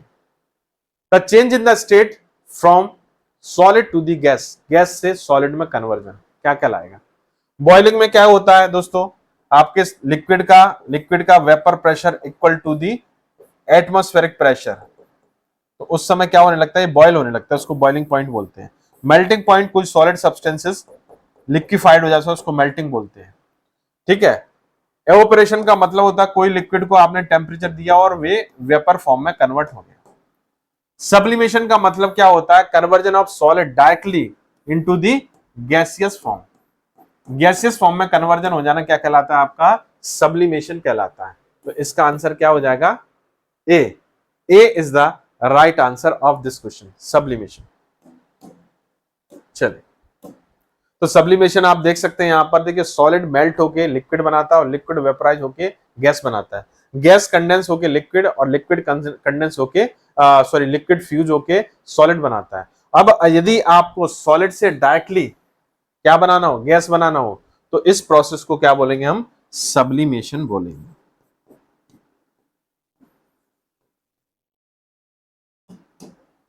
ओके, चलिए नेक्स्ट क्वेश्चन पर आते हैं। Choose the wrong statement from the following with regard to the amorphous solid. Amorphous solid के लिए रॉन्ग स्टेटमेंट, चलिए डी ऑप्शन से शुरू करते हैं। They do not have definite melting point, बिल्कुल सही बात है, डेफिनेट मेल्टिंग पॉइंट नहीं होता, इनका मेल्टिंग रेंज होती है। क्या होती है दोस्तों, मेल्टिंग रेंज। जैसे ये 110 डिग्री सेंटीग्रेड पर मेल्ट होना शुरू हुए और 114 डिग्री सेंटीग्रेड पर कंप्लीटली मेल्ट हो जाएंगे, जबकि क्रिस्टलाइन सब्सटेंसेस जैसे 105 डिग्री सेंटीग्रेड पर मेल्ट होना शुरू हुआ तो इसी टेम्परेचर पर कंप्लीटली मेल्ट हो जाएगा। तो क्रिस्टलाइन सब्सटेंसेस में मेल्टिंग पॉइंट होता है और एमॉर्फस में मेल्टिंग रेंज होती है। नेक्स्ट है considered as a super cooled liquid. Yes, amorphous substances को super cooled fluid, super cooled liquid या फ्रिज लिक्विड फॉर्म या नॉन क्रिस्टलाइन फॉर्म या सूडो सॉलिड के नाम से भी जाना जाता है, तो इसलिए ये भी आंसर, ये भी ऑप्शन करेक्ट होगा। They tend to flow when subjected to the sufficient pressure, इन पर सफिशिएंट प्रेशर लगाया जाए तो ये एमॉर्फस सब्सटेंसेस क्या, फ्लो प्रॉपर्टी शो करने लगते हैं। ऑप्शन ए पर आते हैं, ऑब्वियसली बात है ये तीनों सही है, तो इनकरेक्ट यही हो जाएगा, they are anisotropic. Anisotropic crystalline substances होते हैं। एनाइसोट्रोपिक कौन होते हैं, आपके क्रिस्टलाइन सब्सटेंसेस। एमॉर्फस जो होते हैं वो कैसे होते हैं बच्चों, आइसोट्रोपिक होते हैं। कैसे होते हैं, आइसोट्रोपिक, इस चीज का याद रखिएगा। एमॉर्फस कैसे होते हैं, आइसोट्रोपिक होते हैं, मतलब डायरेक्शन चेंज होने पर इनकी फिजिकल प्रॉपर्टीज चेंज नहीं होती। जैसे रिफ्रैक्टिव इंडेक्स, ये मोनो रिफ्रैक्टरी होते हैं, जबकि क्रिस्टलाइन सब्सटेंसेस पॉली रिफ्रैक्टरी होते हैं। ए इज द राइट आंसर। तो आप देख सकते हैं बहुत इंपॉर्टेंट जो डिफरेंसेस हैं क्रिस्टलाइन और एमॉर्फस में, आप देख सकते हैं जो क्रिस्टलाइन है आपका, आप इसमें प्रॉपर अरेंजमेंट होता है मॉलिक्यूल का, ठीक है, डेफिनेट स्ट्रक्चर, इंटरनल स्ट्रक्चर होता है, इसमें मॉलिक्यूल आपके रैंडमली अरेंज होते हैं एमॉर्फस में। इसमें एक डेफिनेट जियोमेट्रिकल शेप होता है, क्रिस्टलाइन का इनका इरेगुलर शेप होता है। क्रिस्टलाइन सॉलिड में ये आपके एनाइसोट्रोपिक होते हैं, जबकि एमॉर्फस आपके आइसोट्रोपिक होते हैं। मेल्टिंग पॉइंट और मेल्टिंग रेंज का भी एक बड़ा डिफरेंस होता है। चलिए, मैच दी कॉलम का एक और क्वेश्चन, और ये रेंज से लिया गया, optical microscopy, mechanical shaker, Anderson pipette और काउल्टर काउंटर। तो कुछ हद तक आपने इतने क्वेश्चन सॉल्व कर लिए, हो सकता है ये क्वेश्चन भी आपको जो आप सॉल्व करते चले आ रहे हैं उससे निकल आया आपका। जैसे काउल्टर करंट के लिए हमने देखा था 0.5 to 500 माइक्रोन, ठीक है। एंडरसन पिपेट के लिए भी एक क्वेश्चन भी किया था हम लोगों ने, काउल्टर करंट के लिए S3। S3 कहां पर दिख रहा है आपको, चलिए देख लेते हैं हम। S3 कहां पर दिख रहा है, S3 एक ही ऑप्शन में दिख रहा है, यहां से निकल आएगा आपका ये cook. P first, optical microscope 0.1 to 100 micron. Mechanical shaker आपका ये सबसे ज्यादा होता है, 50 से 1500 micron. Anderson pipette 1 to 200 micron. तो P first Q4, R second और S थर्ड। एक अगर आपको काउंटर का भी पता था तो आप आंसर निकाल लेते। ये साइज रेंज। तो ऑप्टिकल माइक्रोस्कोपी से 0.2 से 100 माइक्रोन तक के पार्टिकल को मेजर कर सकते हैं। मैकेनिकल शेकर से 50, ये सबसे ज्यादा बड़ी रेंज वाला होता है। मैकेनिकल शेकर जो सीविंग मेथड में यूज होता है उससे 50 से 1500 माइक्रोन तक के पार्टिकल को मेजर कर सकते हैं। एंडरसन पिपेट मेथड से 1 से 200 साइज के माइक्रोन साइज के पार्टिकल को मेजर कर सकते हैं। वहीं काउंटर करंट मेथड से 0.5 से 500 माइक्रोन साइज के पार्टिकल को मेजर कर सकते हैं। तो B is the right answer. और आप देख सकते हैं यहाँ पर ये प्रॉपर डिस्क्रिप्शन। चलिए दोस्तों, अब आते हैं क्वेश्चन नंबर 26। क्वेश्चन नंबर 26 में आपको याद रखना पड़ेगा कि इस टाइप के जो ड्रग्स होती है उनका एक्चुअल में क्रिस्टल फॉर्म क्या होता है। तो चलिए देखते हैं क्वेश्चन में क्या है, कौन सी ड्रग है और उसका क्रिस्टलाइन फॉर्म कौन सा है। तो crystal form of sulphacetamide is rhombohedral, orthorhombic, monoclinic या फिर ट्राइक्लिनिक। तो दोस्तों आपको याद रखना है कि जो सल्फोनामाइड्स होता है उसका जो क्रिस्टलाइन फॉर्म होता है वो आपका ऑर्थोरोम्बिक होता है। इसको आपको याद रखना है दोस्तों। अब यहाँ पर देखिए डिस्क्रिप्शन में अगर हम देखें, डिस्क्रिप्शन में अगर हम बात करें दोस्तों, तो यहाँ पर डिफरेंट टाइप के फॉर्म्स दिए गए हैं। Cubic form, tetragonal, hexagonal, orthorhombic, monoclinic और ट्राइक्लिनिक। क्यूबिक में अगर देखें तो सोडियम क्लोराइड और पोटेशियम क्लोराइड आते हैं। टेट्रागोनल में यूरिया और पोटेशियम डाइहाइड्रोजन फॉस्फेट आते हैं। हेक्सागोनल में आइस और थाइमोल आएंगे। ऑर्थोरोम्बिक जो कि क्वेश्चन में था, बेरियम सल्फेट और सल्फ एसिटामाइड। इसके अलावा मोनोक्लिनिक में सुक्रोज, एफेड्रिन, हाइड्रोक्लोराइड और ट्राइक्लिनिक में फिनोप्थिलीन और कॉपर सल्फेट आएंगे। तो दोस्तों ये आपको याद रखने हैं क्योंकि यहां से रिलेटेड क्वेश्चन सीधे सीधे आ सकते हैं हमारे लिए। चलिए नेक्स्ट क्वेश्चन पर आते हैं। Question number 27। Clausius Clapeyron equation used to express the relationship between, किस किस के बीच में रिलेशनशिप करता है। Vapour pressure and absolute temperature, rate of vaporisation at a definite temperature, rate of vaporisation at a definite pressure, vapour pressure at a boiling point. तो दोस्तों ये भी आपको याद रखना है, बड़ा स्टेट ऑफ मैटर का बड़ा ही इंपॉर्टेंट क्वेश्चन है। क्लाउसियस कैप्रियन इक्वेशन जो है वेपर प्रेशर और एब्सोल्यूट टेम्परेचर के बीच में रिलेशनशिप को एक्सप्लेन करती है। तो आंसर ये हो जाएगा यहाँ पर। चलिए तो आप देख सकते हैं इक्वेशन है Clausius Clapeyron equation, log P2 upon P1 equal to delta H V T2 minus T1 upon 2.303 R T1 T2। T1 T2 आपका एब्सोल्यूट टेम्परेचर है और डेल्टा एच आपका हीट ऑफ वेपराइजेशन है और P1 और P2 जो है आपके प्रेशर है, वेपर प्रेशर है। चलिए आगे बढ़ते हैं क्वेश्चन नंबर 28 पर। Which of the following particle size determination method is based on the sedimentation? Sedimentation के ऊपर कौन सी मेथड बेस्ड होती है पार्टिकल साइज को डिटरमाइन करने की। तो दोस्तों जैसे कि आपको पता है कि पार्टिकल साइज को डिटरमाइन करने के लिए हम डिफरेंट टाइप की मेथड यूज करते हैं, जैसे optical microscopy, sieving method, counter current method, X ray diffraction method, आपका काउंटर करंट मेथड होती है। ये इतनी टाइप की मेथड, इसके अलावा और भी मेथड्स होती हैं जिनके थ्रू आप क्या कर सकते हो, ये पार्टिकल साइज को मेजर कर सकते हो। इनमें से एक इंपॉर्टेंट मेथड आती है सेडिमेंटेशन मेथड, जिसमें पार्टिकल साइज के सेडिमेंटेशन के बेस पर हम पार्टिकल साइज को डिटरमाइन करते हैं। उसमें से अगर हम देखें दोस्तों तो यहाँ पर 3 डिफरेंट मेथड होती हैं जिसके थ्रू हम सेडिमेंटेशन के ऊपर सेडिमेंटेशन बेस्ड जो कह सकते हैं प्रिंसिपल है उससे हम पार्टिकल साइज को मेजर कर सकते हैं। पिपेट मेथड, बैलेंस मेथड और हाइड्रोमीटर मेथड, ये 3 मेथड आप देख सकते हैं यहाँ पर। एक पिपेट मेथड होती है, एक बैलेंस मेथड होती है, एक हाइड्रोमीटर। ये तीनों की तीनों मेथड जो होती हैं यूटिलाइज की जाती है किसके लिए, आपके पार्टिकल साइज के डिटर्मिनेशन के लिए। और इन तीनों मेथड का जो प्रिंसिपल होता है वो होता है sedimentation, sedimentation of particles. Okay, तो यहां पर आंसर क्या हो जाएगा, D all of the above. चलिए तो यहां पर आप देख सकते हैं सेडिमेंटेशन मेथड में आप इसमें स्टोक्स डायमीटर कंसीडर किया जाता है और यहां पर 3 मेथड है जो कि सेडिमेंटेशन प्रिंसिपल के ऊपर बेस्ड है, एंडरसन पिपेट, बैलेंस मेथड और hydrometer method. Molecule in the smectic liquid crystals are characterized by which one of the following method.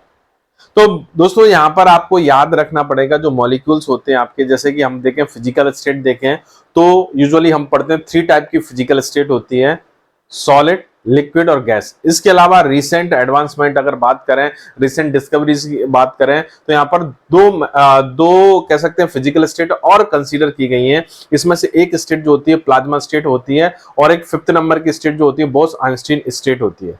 तो यहाँ पर दोस्तों प्लाज्मा स्टेट के अकॉर्डिंग पार्टिकल 2 टाइप के होते हैं, स्मैटिक और निमेटिक। तो यहाँ पर स्मैटिक के बारे में पूछा गया, चलिए ऑप्शंस देखते हैं। Mobility in 3 direction and rotation in 1 axis, mobility in 2 direction and rotation in 1 axis, mobility in 2 direction and no rotation, mobility in 3 direction and no rotation.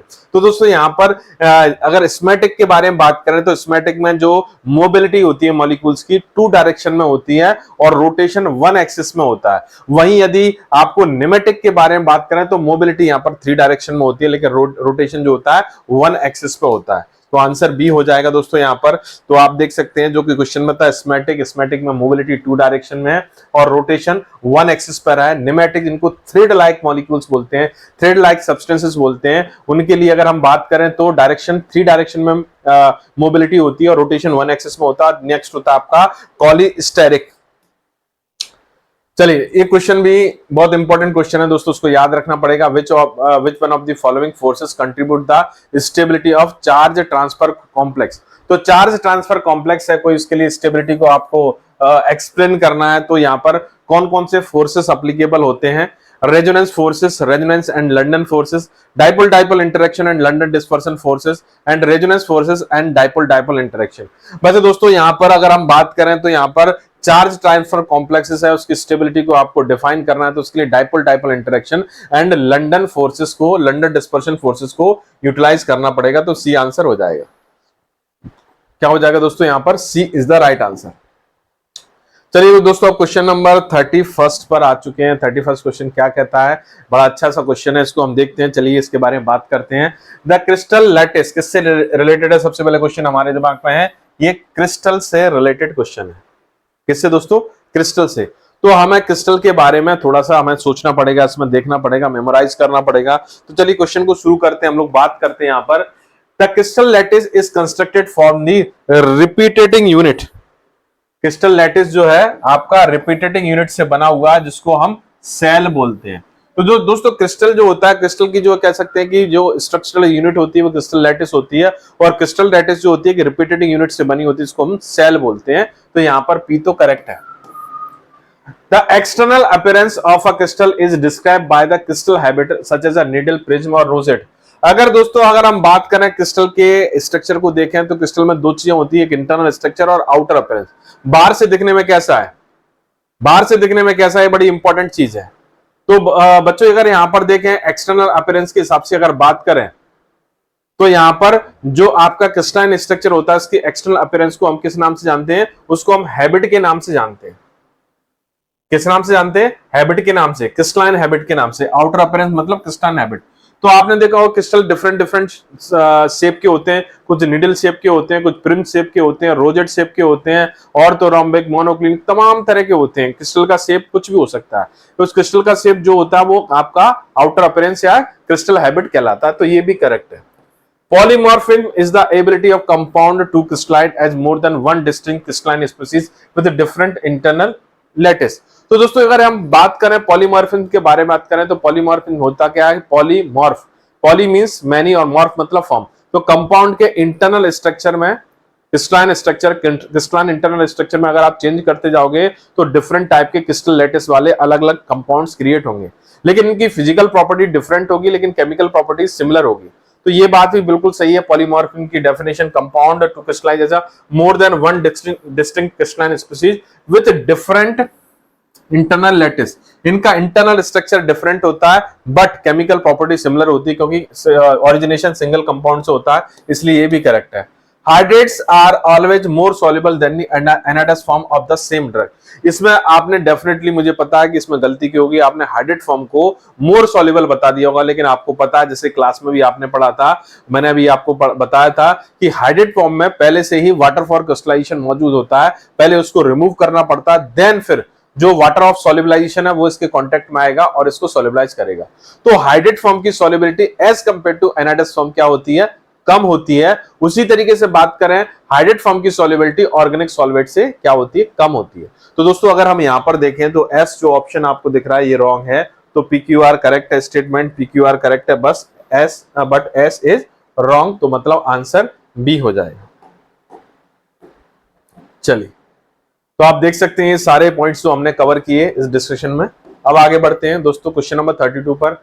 Study the following two statement. If the gas cooled below its critical temperature, less pressure is required to identify it.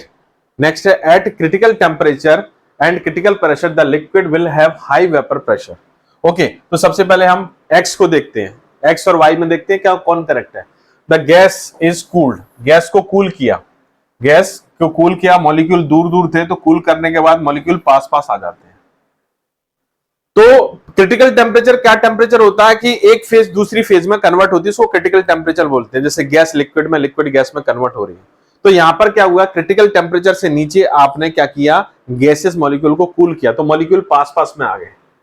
तो पास पास आ गए molecule, तो मतलब उनके बीच जो pressure है, उनको अगर और पास पास लाना हो तो उसके लिए अगर प्रेशर अप्लाई करना हो तो प्रेशर का जो कह सकते हैं कि जो इंटेंसिटी होगी, प्रेशर का जो कह सकते हैं अमाउंट होगा, वो कम होगा।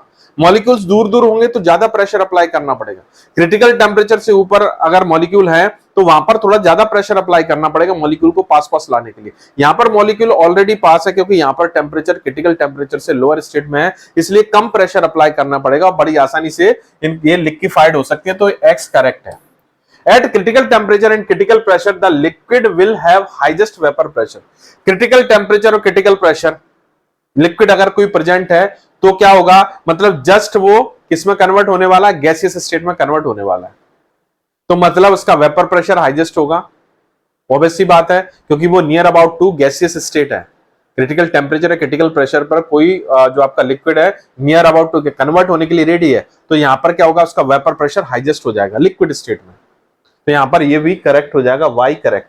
तो both X and Y are correct, A is the right answer. Yes, तो देखा आपने कि किस तरीके से इस तरीके के क्वेश्चंस को थोड़ा सा अगर आप कह सकते हैं कि थोड़ा सा आप अपना आईक्यू यूज करेंगे, आप अपना कॉमन सेंस यूज करेंगे, तब भी आप इस तरीके के क्वेश्चंस को सही कर सकते हैं। थोड़ा सा ट्रिकी क्वेश्चंस रहते हैं।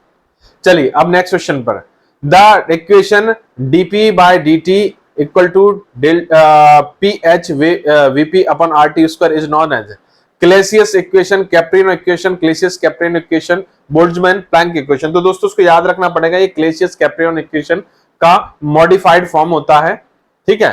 तो ये आपका डीपी बाय डीटी, ये आपका क्लेसियस कैप्रियन इक्वेशन है, जो वेपर प्रेशर और एब्सोल्यूट टेम्परेचर के बीच में रिलेशनशिप को बताती है। ओके, चलिए अब आते हैं नेक्स्ट क्वेश्चन, क्वेश्चन नंबर 34 पर। Which of the following is the most appropriate to crystalline solid? Crystalline solid के लिए क्या स्टेटमेंट करेक्ट है? गिव डिफ्रैक्शन बैंड, ऑब्वियस सी बात है, क्रिस्टलाइन स्ट्रक्चर पर अगर एक्सरे आप अप्लाई करोगे तो एक्सरे को क्या करेंगे, डिफ्रैक्ट करेंगे, तो डिफ्रैक्शन बैंड आपको ऑब्टेन होंगे। ऑब्वियस सी बात है, क्या होंगे, डिफ्रैक्शन बैंड आपको ऑब्टेन होंगे, तो ये सही है। कैरेक्टरिस्टिक जियोमेट्रिकल शेप, डेफिनेट सी बात है, जो क्रिस्टल सब्सटेंसेस होते हैं उनका फिक्स जियोमेट्रिकल शेप होता है, जबकि एमोर्फस का फिक्स जियोमेट्रिकल शेप नहीं होता, तो ये भी सही है। They have sharp melting point, जी हाँ, ये पॉइंट भी बिल्कुल सही है। क्यों सही है, हमने देखा था कि जो एमोर्फस होते हैं उनका मेल्टिंग रेंज होता है, लेकिन जो क्रिस्टलाइन सब्सटेंसेस होते हैं उनका शार्प मेल्टिंग पॉइंट होता है। कैसा होता है दोस्तों, शार्प मेल्टिंग पॉइंट होता है। तो डेफिनेट सी बात है कि इस तरह के सब्सटेंसेस हैं जो कि किस स्टेट में, आपके क्रिस्टलाइन स्टेट में है, वो एक पर्टिकुलर टेम्परेचर पर जाकर क्या हो जाते हैं, वो फ्यूज हो जाते हैं, लिक्विफाइड हो जाते हैं, तो उसको हम मेल्टिंग पॉइंट बोलते हैं। अगर एक रेंज में लिक्विफाइड होते हैं, फ्यूज होते हैं, तो उसको मेल्टिंग रेंज बोलते हैं। तो यहां पर ये सारे के सारे स्टेटमेंट अगर दोस्तों बात करें तो सभी के सभी statement P Q R sorry A B C तीनों स्टेटमेंट करेक्ट है, तो मतलब D all of the above भी करेक्ट है। तो आंसर क्या हो जाएगा यहां पर, D all of the above. चलिए ये डिस्कशन है, ऑलरेडी हम लोग डिस्कस कर चुके हैं।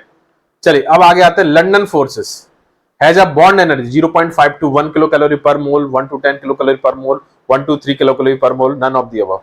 तो इसको देखिए दोस्तों, इसको याद रखने का तरीका, बॉन्ड एनर्जी का जो वंडरवॉल फोर्सेस के टाइप होते हैं, KDL, कीजम फोर्सेस, डेबाय फोर्सेस और लंदन फोर्सेस।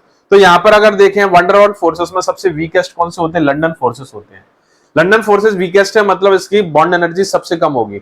यहां पर अगर हम देखें 1 to 10 किलो कैलोरी, ये है आपके कीजम फोर्सेस की, 1 to 3 आपके डेबाय फोर्सेस की, 0.5 to 1 कैलोरी ये लंदन फोर्सेस की होती है। तो यहां पर आंसर क्या हो जाएगा, ए। तो लंदन फोर्सेस की जो बॉन्ड एनर्जी है, इंड्यूस डाइपोल इंटरेक्शन के नाम से भी जानते हैं इसको, तो इसके आंसर क्या हो जाएगा, A is the London forces की लंदन, इसका आंसर दोस्तों, इसका आंसर ए होगा, इसका आंसर बी नहीं होगा, इसका आंसर ए होगा। क्यों? देखिए ये डाइपोल इंड्यूस डाइपोल इंटरेक्शन ये डिवाइव फोर्सेस का होता है, 1 to 3 1 to 7 1 to 3 डिवाइव फोर्सेस का। ये आपका 1 to 10 है आपका कीजम फोर्सेस का। देखिए 1 to 7 1 to 10 ये कीजम फोर्सेस का है और ये 0.5 to 1 किलो कैलोरी। तो आंसर इसको करेक्ट कर लीजिएगा, इसका आंसर है 0.5 to 1 kilo calorie. This is the correct answer, ये करेक्ट है। Okay, this one is the correct answer. Correct answer ये करेक्ट नहीं है, सुधार लीजिए इसको। Okay, A is the right answer. तो यहाँ पर कीजम फोर्सेस, देखिए ट्रिक भी लिखी हुई केडीएल, आपको इसको याद रखना। कीजम फोर्सेस को हम ओरिएंटेशन इफेक्ट या डाइपोल डाइपोल इंटरेक्शन के नाम से जानते हैं। इसकी बॉन्ड एनर्जी ज्यादा होती है इन तीनों में। डाइपोल इंड्यूस डाइपोल इंटरेक्शन को डिवाइव फोर्सेस या इंडक्टिव इफेक्ट के नाम से भी जानते हैं। लंदन फोर्सेस को हम डिस्पर्सन इफेक्ट या इंड्यूस डाइपोल इंटरेक्शन के नाम से जानते हैं। चलिए दोस्तों, अब क्वेश्चन नंबर 36 पर आते हैं। Dipole induce dipoles are also known, question ही आ गया। चलिए, London forces, Keesom forces, Debye forces, hydrogen bonding तो होता नहीं है, इनमें से देखा लंदन फोर्सेस, कीजम, केडीएल को याद रखना हमेशा दिमाग में, केडीएल। तो के मतलब कीजम फोर्सेस, डाइपोल डाइपोल इंटरेक्शन के नाम से जाना जाता है। ये आपका कीजम डिवाइव फोर्सेस, इंड्यूस डाइपोल, इसको बोलते हैं डाइपोल इंड्यूस डाइपोल इंटरेक्शन। और ये होता है इंड्यूस डाइपोल इंटरेक्शन। इसमें दोनों नॉन पोलर मॉलिक्यूल होते हैं। इसमें एक पोलर जो आपका, इसमें क्या होता है, दोनों कैसे होते हैं दोस्तों, दोनों कीजम फोर्सेस दोनों पोलर मॉलिक्यूल होते हैं। ये एक पोलर, दोनों नॉन पोलर मॉलिक्यूल के बीच में होता है, नॉन पोलर। ये किसके पोलर मॉलिक्यूल के बीच में होता है। इसमें एक पोलर होता है और एक नॉन पोलर होता है, इसलिए डाइपोल इंड्यूस्ड डाइपोल इंटरेक्शन के नाम से जानते हैं। क्या हो जाएगा आपका, डिवाइव फोर्सेस। क्या हो जाएगा दोस्तों, इसमें Debye forces is the right answer. Okay, चलिए अब नेक्स्ट क्वेश्चन पर आते हैं। Question number 37, the angle of repose is calculated by, बहुत simple question, angle of repose से रिलेटेड बहुत सारे क्वेश्चंस हम लोग कर चुके हैं। यहां पर अगर देखें, tan alpha equal to radius upon height, tan alpha equal to 1 plus radius upon height, tan alpha equal to 1 minus radius upon height, tan alpha multiply height upon radius, tan alpha height upon radius. तो दोस्तों आपको पता होना चाहिए, ये pile होता है आपका, पाउडर का पाइल है, तो इसके हॉरिजॉन्टल प्लेन और सरफेस, पाइल सरफेस के बीच में जो मैक्सिमम एंगल होता है उसको बोलते हैं हम एंगल ऑफ रिपोज। तो इसको हम एक्सप्लेन करते हैं tan theta equal to h upon R. यहाँ पर थीटा की जगह अल्फा भी यूज कर सकते हो, तो tan alpha equal to h upon R, height of pile upon radius. तो ये देखिए tan अल्फा इक्वल टू, यहाँ पर इक्वल टू का साइन आना चाहिए वैसे कायदे से, tan alpha equal to height upon radius, alpha equal to का साइन गायब है एक्चुअल में, यहाँ पर करेक्ट कर लीजिएगा, इसको डी आंसर हो जाएगा। तो एंगल ऑफ रिपोज की हेल्प से हम क्या पता लगाते हैं, एंगल ऑफ रिपोज की हेल्प से हम पता लगाते हैं फ्लो प्रॉपर्टी का, पाउडर का फ्लो कितना है। एंगल ऑफ रिपोज की वैल्यू अगर ज्यादा है तो फ्लो प्रॉपर्टी पुअर होगी, कम है तो बेटर होगी। Excellent flow less than 25। Question number 38 पर आते हैं। One of the following operators used to determine the particle size by the gravity sedimentation method. Okay, इनमें से कौन सा इंस्ट्रूमेंट है जो ग्रेविटी सेडिमेंटेशन मेथड के ऊपर बेस्ड है? पिक्रोमीटर। पिक्रोमीटर से पार्टिकल साइज मेजर नहीं करते, इससे डेंसिटी मेजर करते हैं। ओके, ओस्टवाल्ड विस्कोमीटर से आप विस्कोसिटी मेजर करते हो, कौन सी? न्यूटोनियन फ्लूइड की स्पेशल। फाइब्रेटर से आप टैबलेट की फाइब्रिटी मेजर करते हो, टैबलेट कितनी फाइबल है। तो यहां पर क्या बचता है, एक इंस्ट्रूमेंट बचता है, एंडरसन पिपेट मेथड या एंडरसन अपरेटस। इस एंडरसन अपरेटस की हेल्प से हम पार्टिकल साइज को मेजर करते हैं, और इसमें जो प्रिंसिपल एप्लीकेबल होता है वो सेडिमेंटेशन प्रिंसिपल एप्लीकेबल होता है। ओके, तो देखिए यहां पर चार ऑप्शंस को हमने देखना है, ध्यान देना, चार ऑप्शंस के बारे में पता होना चाहिए। देखिए क्या होता है कि इस तरीके से जब क्वेश्चंस करते हैं, चार ऑप्शंस को हम दिमाग में रखते हैं कि हाँ ये क्यों नहीं, ये क्यों नहीं, ये क्यों नहीं, तो हमें एक बहुत अच्छा रिवीजन मिलता है। अब देखिए यहाँ पर चार ऑप्शन थे, तो हमें क्या लगा कि इस क्वेश्चन के थ्रू हमें पिक्रोमीटर के बारे में पता लग गया, ये पिक्नोमीटर से हम डेंसिटी को मेजर करते हैं, ओस्टवाल्ड विस्कोमीटर रियोलॉजिकल बिहेवियर को मेजर करने के लिए, और फाइब्रेटर फाइबिलिटी को मेजर करने के लिए। तो यहाँ पर हमें सारी चीजें पता लगती है इस तरीके से क्वेश्चन अगर सॉल्व करते हैं तो C is the right answer. Okay, तो आपको पता है कि यहाँ पर ये सेडिमेंटेशन प्रिंसिपल एप्लीकेबल होता है और स्टोक्स लॉ का यूज करके आप यहाँ पर पार्टिकल साइज को डिटरमाइन करते हो। यहाँ पर जो पार्टिकल साइज की डिटर्मिनेशन की जो रेंज है 1 माइक्रोन से लेकर 200 माइक्रोन के बीच में होती है, और यहाँ पर जो डायमीटर हम मेजर करते हैं वो स्टोक्स डायमीटर होता है। चलिए दोस्तों, अब क्वेश्चन नंबर 39 पे आएंगे। If Carr's index of powder is 10% then the type of powder flow. तो दोस्तों यहाँ पर अगर हम देखें कि पार्टिकल साइज मेजरमेंट की जो मेथड होती है, ठीक है ना, पार्टिकल साइज जो मेजर करते हैं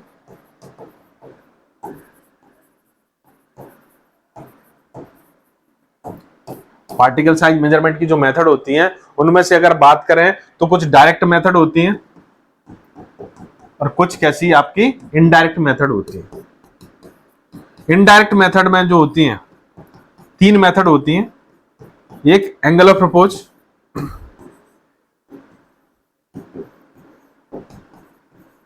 दूसरा आपका बल्क डेंसिटी मेजरमेंट,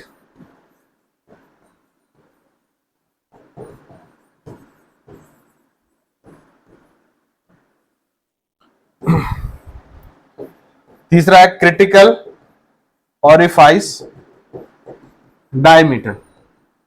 तो यहां पर दोस्तों अगर हम देखें इन 2 मेथड को हम बेसिकली यूज करते हैं, एंगल ऑफ प्रपोज और बल्क डेंसिटी मेजरमेंट।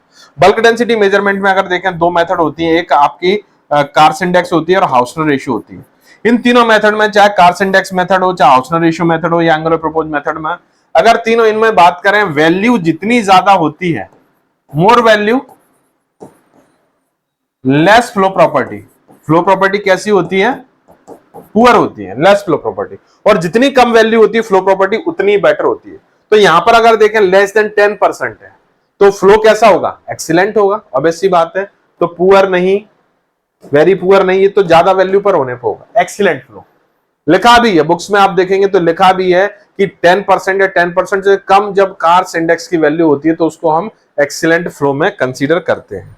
किसमें दोस्तों? एक्सीलेंट फ्लो में कंसीडर करते हैं, याद रखिएगा। चलिए, B is the right answer. और आप देख सकते हैं यहां पर, देखिए अगर हम बात करें तो यहां पर जो आपका कार्स इंडेक्स का जो फॉर्मूला होता है tap density minus flub density. Flub density बोल सकते हैं इसको हम पुअर डेंसिटी भी बोल सकते हैं, इसको हम बल्क डेंसिटी भी बोल सकते हैं, कुछ भी बोल सकते हैं। ये यहां पर देख सकते हैं हाउसनर रेशियो की वैल्यू, फ्लो और फ्लो कैरेक्टरिस्टिक और कंप्रेसिबिलिटी इंडेक्स, ये यहां पर एक कंपैरिजन दिया गया है। तो 1 से लेकर 1.111 अगर होती है वैल्यू 1.111 तो एक्सीलेंट फ्लो होता है। अगर हाउसनर रेशियो की वैल्यू अगर 1 से 1.111 होती है और लेस देन इक्वल टू 10% होती है किसकी? आपकी कार्स इंडेक्स की वैल्यू, तब भी वहां पर एक्सीलेंट फ्लो आपको शो होगा। चलिए नेक्स्ट क्वेश्चन पर आते हैं। बड़ा ही अच्छा क्वेश्चन है। The ratio of the void volume to the bulk volume of the packing of the powder is called. क्या लिखा है? Ratio of the void volume, ratio of the void volume to the bulk volume. तो यहां पर void volume और bulk volume को देखना पड़ेगा। तो सबसे पहले बल्क वॉल्यूम को अगर देखें दोस्तों, बल्क वॉल्यूम क्या होता है? तो बल्क वॉल्यूम पर जाने से पहले मुझे पहले वॉइड वॉल्यूम को ही बताना पड़ेगा। वॉइड वॉल्यूम का मतलब होता है जितना एम्प्टी स्पेस होता है, एम्प्टी स्पेस कह सकते हैं, एम्प्टी स्पेस वॉल्यूम, खाली जगह जितनी रहती है सिस्टम में उसको वॉइड वॉल्यूम कहते हैं। जैसे हम मान के चले ये आपका पार्टिकल्स है और पार्टिकल्स के ऑब्वियस सी बात है कुछ भरी हुई जगह रहेगी, कुछ खाली जगह भी होगी। तो पार्टिकल पार्टिकल के बीच में आप स्पेस देख रहे हैं, इसको बोलते हैं inter particle void space, inter particle void space. ठीक है, ये हो गया। दूसरा होता है पार्टिकल के अंदर, जिसको बोलते हैं हम इंट्रा पार्टिकल वॉइड स्पेस। ये 2 तरह का होता है, एक ओपन होगा और दूसरा क्लोज। ओपन क्लोज, ओपन का मतलब जो एटमॉस्फेयर के कांटेक्ट में, क्लोज मतलब जो एटमॉस्फेयर के कांटेक्ट में नहीं है। तो इन दोनों को मिलाकर इंटर और इंट्रा पार्टिकल वॉइड स्पेस का जो वॉल्यूम होता है वो वॉइड वॉल्यूम कहलाता है। क्या कहलाता है? Void volume. और बल्क वॉल्यूम का मतलब क्या होता है? जितना एक्चुअल वॉल्यूम होता है, मतलब सॉलिड्स जो फिल्ड वॉल्यूम होता है उसको हम ट्रू वॉल्यूम बोलते हैं। फिल्ड वॉल्यूम मतलब ट्रू वॉल्यूम, प्लस आपका वॉइड वॉल्यूम, ठीक है ना, क्या आपका वॉइड वॉल्यूम, इसको मिला दें तो क्या हो जाएगा बल्क वॉल्यूम। ट्रू वॉल्यूम मतलब सॉलिड वॉल्यूम जो फिल्ड वॉल्यूम है, और वॉइड वॉल्यूम मतलब एम्प्टी वॉल्यूम है। इन दोनों को मिला देंगे तो क्या बन जाता है हमारा बल्क वॉल्यूम। तो यहां पर अगर देखें दोस्तों, बात करें, यहां पर पूछा गया है कि बोला गया है कि यहां पर ratio of the void volume, ratio of the void volume to the bulk volume, इसको बोलते हैं हम, क्या बोलते हैं दोस्तों, पोरोसिटी के नाम से जानते हैं। किस नाम से? पोरोसिटी के नाम से जानते हैं। V naught upon V B equal to porosity. और पोरोसिटी को और अगर देखें, और अगर बात करें दोस्तों पोरोसिटी के बारे में, और अगर देखें तो ये परसेंटेज में निकाली जाती है। किसमें निकाली जाती है? परसेंटेज में। तो परसेंटेज पोरोसिटी को एप्सिलॉन से डिनोट करते हैं, equal to V naught upon V B. ये क्या आपका वॉइड वॉल्यूम है, और ये आपका क्या है? Bulk volume. ओके, तो यहां पर अगर देखेंगे void volume is always less than the sorry, void volume, दो जो बल्क वॉल्यूम होगा is always greater than the void volume. तो इसकी जो भी वैल्यू आएगी उसमें आप 100 का मल्टीप्लाई कर दीजिएगा, क्योंकि इसकी वैल्यू 1 से कम आएगी तो आपको 100 का मल्टीप्लाई करना पड़ेगा, तभी कुछ नंबर आ पाएगा। इसको अगर दूसरे टर्म्स में भी लिख सकते हैं हम, इसको V naught equal to V B देखा था हमने, V T plus V naught, ऐसे करके भी देखा था। बल्क वॉल्यूम का मतलब क्या था? हमने देखा bulk volume, true volume plus void volume. इसको आप सेपरेट कर दीजिए, ऐसे भी कर सकते हैं आप, V naught upon V B plus V naught upon V T. तो ये क्या हो जाएगा? 1 plus V naught upon V T. इसको ऐसे भी डिनोट करते हैं, मतलब परसेंटेज पोरोसिटी का एक फॉर्मूला और हो जाता है 1 plus V naught upon V B. Another formula, ये फॉर्मूला है वॉल्यूम के टर्म में है। आप डेंसिटी के टर्म में भी ये फॉर्मूला कन्वर्ट कर सकते हो, आप डेंसिटी के फॉर्म में भी कन्वर्ट कर सकते हो, कोई समस्या नहीं है। आप इसको रेसिप्रोकल बना लीजिए। देखिए मैं आपको बड़ा सिंपल करके दिखाता हूं डेंसिटी से कैसे फॉर्मूला याद रखने हैं। जैसे कि आपने देखा ये परसेंटेज पोरोसिटी इक्वल टू क्या था आपका? Void volume upon bulk volume. अब यहां पर वॉइड वॉल्यूम का डेंसिटी से कोई रिलेशन नहीं होता, लेकिन हमें यहां पर इसको कन्वर्ट कर लेना है। तो बल्क वॉल्यूम का मतलब क्या था? True volume plus void volume. तो वॉइड वॉल्यूम का मतलब क्या था? Bulk volume minus true volume, ये था।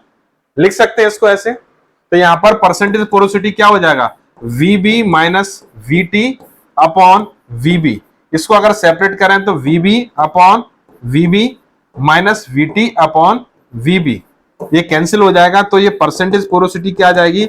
1 माइनस वीटी अपॉन वीबी।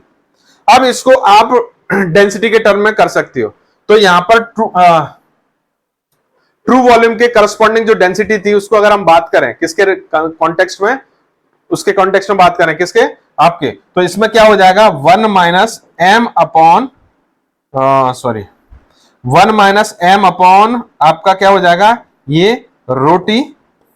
तो 1 minus M upon rho B, M से एम कैंसिल हो जाएगा।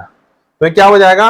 1 minus 1 upon rho T upon 1 minus 1 upon rho B. तो रोबी रोटी, इसको अगर देखें तो रोटी माइनस 1 अपॉन रोटी, और रोबी माइनस 1 अपॉन रोबी। इसको ऐसे भी लिख सकते हैं।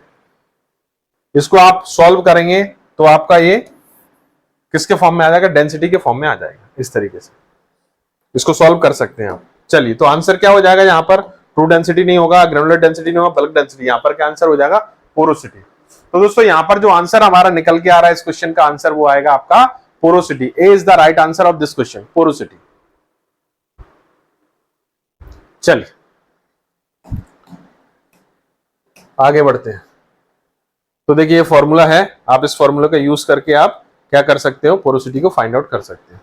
Which of the following is a dimensionless quantity? True volume, bulk volume, true density, porosity. Dimensionless. तो dimensionless अगर देखें मतलब कोई यूनिट ना हो। ट्रू वॉल्यूम की यूनिट क्या होती है? ml या लीटर या cc होती है। बल्क डेंसिटी की यूनिट ग्राम पर cc या ग्राम पर ml या ग्राम पर लीटर होती है, ये तो होती है। ट्रू डेंसिटी की भी यूनिट यही होगी, लेकिन पोरोसिटी अगर देखें तो वॉल्यूम अपॉन वॉल्यूम, तो ये क्या हो गया आपका डायमेंशन लेस हो गया। वॉल्यूम अपॉन वॉल्यूम मतलब कुछ नहीं बचा, ये डायमेंशन लेस हो गया। तो आंसर क्या हो जाएगा? D. D is the right answer of this question. Okay, चलिए, तो यहां पर सभी की यूनिट होंगी पोरोसिटी को छोड़कर। Stokes formula for sedimentation velocity, ये बहुत अच्छा है। D square rho one minus rho two G upon 18 eta, D square rho one plus rho two G upon 18 eta, D square rho one plus rho two G upon 9 eta, R square rho one minus rho two G upon 9 eta. तो दोस्तों मैं यहाँ पर दोनों formula आपको दिखाऊंगा Stokes के, Stokes law के फॉर्मूला। तो यहाँ पर ये सबसे पहले इंपॉर्टेंट चीज है हमारे जानने के लिए जरूर है, ये आपको किसको बताता है? रेट ऑफ सेडिमेंटेशन या वेलोसिटी ऑफ सेडिमेंटेशन को बताता है। और इसका फॉर्मूला होता है डी स्क्वायर। अगर हम थोड़ा सा देखें इसको, स्टोक्स के डायमीटर को अगर स्टोक्स में कन्वर्ट करके देखें, स्टोक्स में सोच के देखें, तो ये स्टोक्स डायमीटर हो जाता है rho one minus rho two, rho one minus rho two G upon 18 ईटा।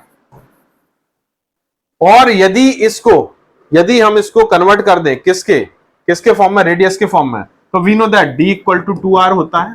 तो यहां पर v equal to 2r to the power square rho one minus rho two G upon 18 eta naught.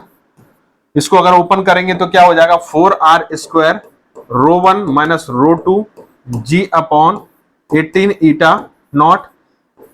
2 9 जा 18, 2 2 जा 4, तो ये हो जाएगा finally 2r square rho one minus rho two G upon 9 eta naught. देखिए, तो ये फॉर्मूला जो आप देख रहे हैं ये आपका रेडियस के टर्म में फॉर्मूला है। ये फॉर्मूला देख रहे हैं आप किसके फॉर्म में?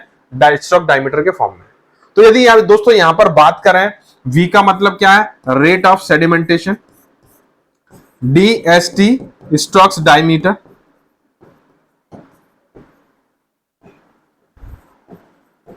रो one is the density of internal phase,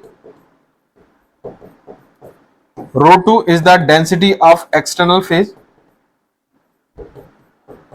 g is the acceleration of gravity,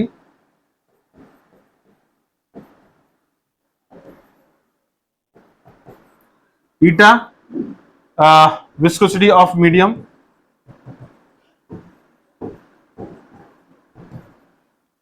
और r तो आपको पता है रेडियस ऑफ पार्टिकल। तो आप छांट लीजिए, ऑप्शन आपको मिल जाएंगे D square rho one minus rho two G, ये आंसर हो रहा है। ये बताने का उद्देश्य पूरा ये था कि आपको किसी भी टाइप का क्वेश्चन अगर आते हैं तो आपको डेफिनेटली ये बनेंगे। तो यहां पर आंसर क्या हो जाएगा? A is the right answer of this question. D square rho one minus rho two G upon 18 ईटा।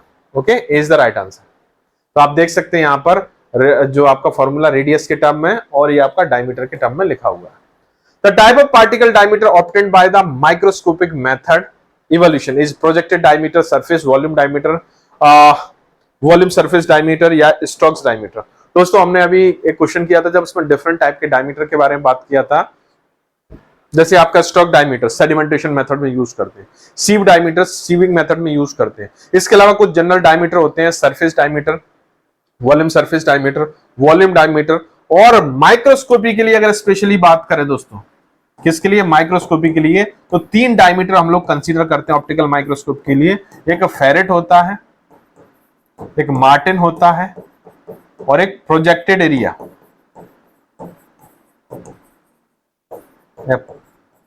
ये 3 डायमीटर होते हैं। तो अगर देखें यहां पर सरफेस वॉल्यूम ये नहीं होगा, वॉल्यूम सरफेस ये भी नहीं होगा, stock projected area, projected diameter. Projected area या प्रोजेक्टेड डायमीटर जो है इसका करेक्ट आंसर हो जाएगा। तो 43 क्वेश्चन का जो करेक्ट आंसर हमें जो मिलने जा रहा है यहां पर वो क्या होगा दोस्तों? A is the right answer, projected diameter. Okay, चलिए, तो आप देख सकते हैं यहां पर इन मेथड्स को देखिए, इनकी साइज रेंज को भी आपको याद रखना है दोस्तों। और साथ ही साथ इसमें जो आप कह सकते हैं कि जो डायमीटर आप लोग कंसीडर करते हैं, इन डायमीटर्स को भी आपको देखना पड़ेगा। चलिए अब आते हैं question number 44। Dipole dipole weak interaction are also called. देखिए तीसरा क्वेश्चन है जो उस टेबल से जो पहला क्वेश्चन था, जो याद करिए इसका आंसर रॉन्ग दिया था, मैंने करेक्ट करवाया था। वो टेबल कितनी इंपॉर्टेंट है। तो dipole dipole weak interaction.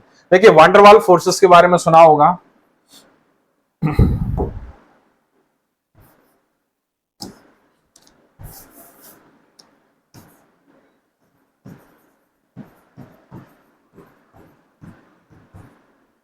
Van der Waals forces, तो वान डेर वाल्स फोर्सेस क्या होते हैं? वीक इंटरेक्टिव फोर्सेस होते हैं, ठीक है, वीक इंटरेक्टिव फोर्सेस होते हैं और ये डिस्टेंस डिपेंडेंट फोर्स होते हैं।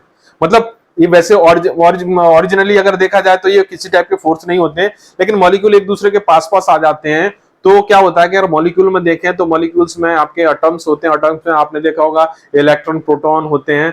तो यहाँ पर एक न्यूक्लियस भी होता है, तो न्यूक्लियस आपका पॉजिटिव चार्ज होता है और उसके चारों तरफ आपका इलेक्ट्रॉन क्लाउड होता है। तो यहाँ पर क्या होता है, एक का इलेक्ट्रॉन क्लाउड दूसरे के न्यूक्लियस को, दूसरे का इलेक्ट्रॉन क्लाउड पहले वाले के न्यूक्लियस को अट्रैक्ट करता है। इस तरीके से डिस्टेंस डिपेंडेंट फोर्स है। और ये स्पेशली अगर बात करें तो गैसियस सब्सटेंसेस में जो इस टाइप के फोर्सेस ज्यादा देखने को मिलते हैं, हालांकि कुछ सॉलिड सब्सटेंसेस में भी देखने को मिलते हैं, लेकिन यहाँ पर इंपॉर्टेंट गैस के लिए मिलते हैं, हालांकि कॉम्प्लेक्सेशन में और भी बहुत सारी मेथड्स हैं, उनमें आपको प्रोसेस है, आपकी सॉल्युबिलिटी एनहांसमेंट टेक्निक्स है, इसमें आप आसानी से इस टाइप के फोर्सेस देख सकते हैं। तो मैंने आपको एक ट्रिक बताया था, आपका के, डी और एल। के मतलब कीजम फोर्सेस, डी मतलब डिवाई फोर्सेस, एल मतलब लंडन फोर्सेस। तो की मतलब कीजम फोर्सेस, तो मैंने आपको बताया था शुरुआती फोर्स है, इनमें दोनों मॉलिक्यूल पोलर होते हैं, जिनके बीच क्या इंटरेक्शन होगा, पोलर वर्सेस पोलर। तो मतलब डाइपोल डाइपोल इंटरेक्शन कहते हैं इनको, क्या बोलते हैं? डाइपोल डाइपोल इंटरेक्शन, ठीक है ना। डिवाई फोर्सेस में एक पोलर होता है और दूसरा नॉन पोलर होता है, तो इसलिए हम इसको डाइपोल इंड्यूस्ड डाइपोल के नाम से जानते हैं। तीसरा लंडन फोर्सेस में बात करें, इसमें दोनों ही नॉन पोलर होते हैं, तो यहां पर जो फोर्सेस होंगे इनको क्या बोलते हैं? Induced dipole, induced dipole interaction. Okay, अब आंसर आप खुद निकाल लीजिए। डाइपोल डाइपोल केडीएल लंडन फोर्सेस, तो induced dipole induced dipole interaction, ये नहीं होगा। Dibai interaction polar non polar के बीच में, तो डाइपोल इंड्यूस्ड डाइपोल है, ये भी नहीं होगा। इलेक्ट्रोवेलेंट फोर्सेस ऐसा कुछ नहीं। कीजम फोर्सेस में अगर देखें, कीजम फोर्सेस में पोलर पोलर दोनों मॉलिक्यूल पोलर के बीच में लग रहा है, तो डाइपोल डाइपोल वीक इंटरेक्शन क्या कहलाते हैं? कीजम फोर्सेस कहलाते हैं। क्या कहलाते हैं दोस्तों? कीजम फोर्सेस। तो इस क्वेश्चन का आंसर क्या हो जाएगा? D, D is the right answer. Okay, इनको याद रखना है, किसको कीजम फोर्सेस बोलते हैं, किसको डिवाई फोर्सेस, किसको लंडन फोर्सेस। ये बहुत इंपॉर्टेंट चीज है दोस्तों, टेबल जो दिखाई थी शुरुआत में उसको याद रखिए। दोस्तों बात करते हैं क्वेश्चन नंबर 45। क्वेश्चन नंबर 45 क्या कहता है? If mean volume number of diameter of a powdered sample is 2.41 micron metre, density is 3 gram per centimetre cube, the number of particle per gram will be. तो यहाँ पर n की value find out करनी है और आपका n की value को फाइंड आउट करना है। उसके लिए आपका डेंसिटी आपके पास है 3 ग्राम पर सेंटीमीटर क्यूब, और अगर हम बात करें इसमें डीवीएन वॉल्यूम नंबर डायमीटर, वो है आपका कितना? 2.41 माइक्रोन में, 2.41 माइक्रोन में। तो 2.41 माइक्रोन में है, तो इसको आपको क्या करना पड़ेगा? आपको, क्योंकि ये डेंसिटी सेंटीमीटर में, तो उसको कन्वर्ट करना पड़ेगा। 2.41 into 10 to the power -4 centimetre हो जाएगा। अब फॉर्मूला हमें देखना है, एन का formula N equal to 6 upon pi dvn to the power 3, और इसको अगर देखें थोड़ा सा, और रो, ये तीन चीजें होती हैं। तो 6 अपॉन पाई की वैल्यू 3.14, रो की वैल्यू कितनी है? 3 है, और ये कितना? 2.41 इंटू 10 टू दी पावर -4। ये क्या हो जाएगा आपका? अगर देखें तो पावर कितना है आपका? 3 है, क्योंकि यहाँ पर पावर 3 है। तो इसको सॉल्व करेंगे तो अगर देखें, इसको 3 मान लेते हैं हम, मोटे मोटे तौर पर इसको 3 मान लें, और 3 आगे है, और इसको अगर सॉल्व करें 2.41 into 10 to the power 3 into 10 to the power, ये क्या हो जाएगा? 12 हो जाएगा, -12 हो जाएगा।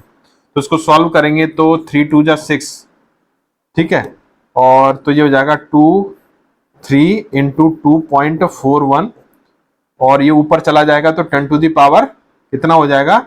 10 टू द पावर प्लस का 12 हो जाएगा। ओके, अब इसको यदि प्लस, देखिए ये सिंप्लीफाइड कर रहा हूं, 2 इंटू 10 इंटू 10 कर दें इसको, ठीक, और इसको 10 टू द पावर 10 रहने दें। फिर इसको देखें 3 इंटू, ये 2.4 टू द पावर 3 है, इसको 2.5 मान लेते हैं। तो 2.5 मल्टीप्लाई 2.5 और मल्टीप्लाई 2.5, तो इसको अगर सॉल्व करेंगे आप तो 2.5 अगर देखें तो 2.5 4 जा 10, 2.45 जा 10, और यदि देखें 2 4 जा 8, 8 4 जा 32, 32 upon 3 upon 2.5 into 10 to the power 10, ठीक है, ये हो गया। अब इसको अगर 32 अपॉन 3, इसको अगर 3 भी मान लें, इसको कितना मान लें, 2 मान लें, तो 6 हो जाएगा। और 6 5 जा करीब करीब अगर देखें 6 5 जा 30 के आसपास आ रहा है, देखिए 4.55 के आसपास आ गया। मतलब निकालने का तरीका है, बहुत कॉम्प्लिकेटेड था इसलिए मैंने आपको बताया। इसलिए आंसर क्या है यहाँ पर, क्या आंसर हो जाएगा बच्चों, यहाँ पर आंसर हो जाएगा आपका C. C is the right answer of this question. C एकदम से करेक्ट आंसर है इस क्वेश्चन का। इस तरीके से हमें इसको सॉल्व करना है। Okay, C is the right answer. तो ये formula 6 upon pi D Q D Q V N rho. चलिए नेक्स्ट क्वेश्चन पर आते हैं। Question number 46, which of the following instrument is used to determine the surface area and pore structure of pharmaceutical powder. Surface area के साथ में pore structure भी determine करते हैं। काउंटर काउंटर मेथड से आप पार्टिकल वॉल्यूम मेजर करते हो, और पार्टिकल वॉल्यूम के साथ में आप क्या मेजर करते हो, उसका इंडायरेक्ट में पार्टिकल साइज। उसी के तरीके से एंडरसन अपरेटस से भी आप पार्टिकल साइज मेजर करते हो। ऑप्टिकल माइक्रोस्कोपी भी पार्टिकल साइज मेजर करने की मेथड है। लेकिन क्वांटासोर मेथड कहां पर यूज होती है, आपकी एडजॉर्प्शन मेथड में यूज होता है क्वांटासोर अपरेटस, एडजॉर्प्शन मेथड में। और इस एडजॉर्प्शन मेथड के थ्रू हम पार्टिकल साइज का सॉरी पार्टिकल सरफेस एरिया और पोर स्ट्रक्चर डिटरमाइन करते हैं। पार्टिकल सरफेस एरिया और पोर स्ट्रक्चर को डिटरमाइन करते हैं। तो यहां पर आंसर क्या हो जाएगा, सी, क्वांटासोर। क्वांटासोर के अलावा फिशर सबसिसाइजर से हम भी पार्टिकल साइज मेजर करते हैं। तो देख सकते हैं यहाँ पर एडजॉर्प्शन मेथड और एरर परमिटिविटी मेथड, दो मेथड होती है, इनसे हम पार्टिकल साइज डिटरमाइन करते हैं। इक्वेशन इसमें एडजॉर्प्शन मेथड में बीट यूज करते हैं, क्वांटासोर इक्विपमेंट होता है, और डिटेक्टर थर्मल कंडक्टिविटी डिटेक्टर होता है। 47 पर अगर बात करें, as a dielectric constant value increase the polarity of the solvent, decrease increase remain constant decrease and then increase. तो दोस्तों डाइलेक्ट्रिक कांस्टेंट किसी भी सॉल्वेंट की एक यूनिक प्रॉपर्टी होती है। अगर हम बात करें इसकी डेफिनेशन देखें, मिनिमम एनर्जी रिक्वायर्ड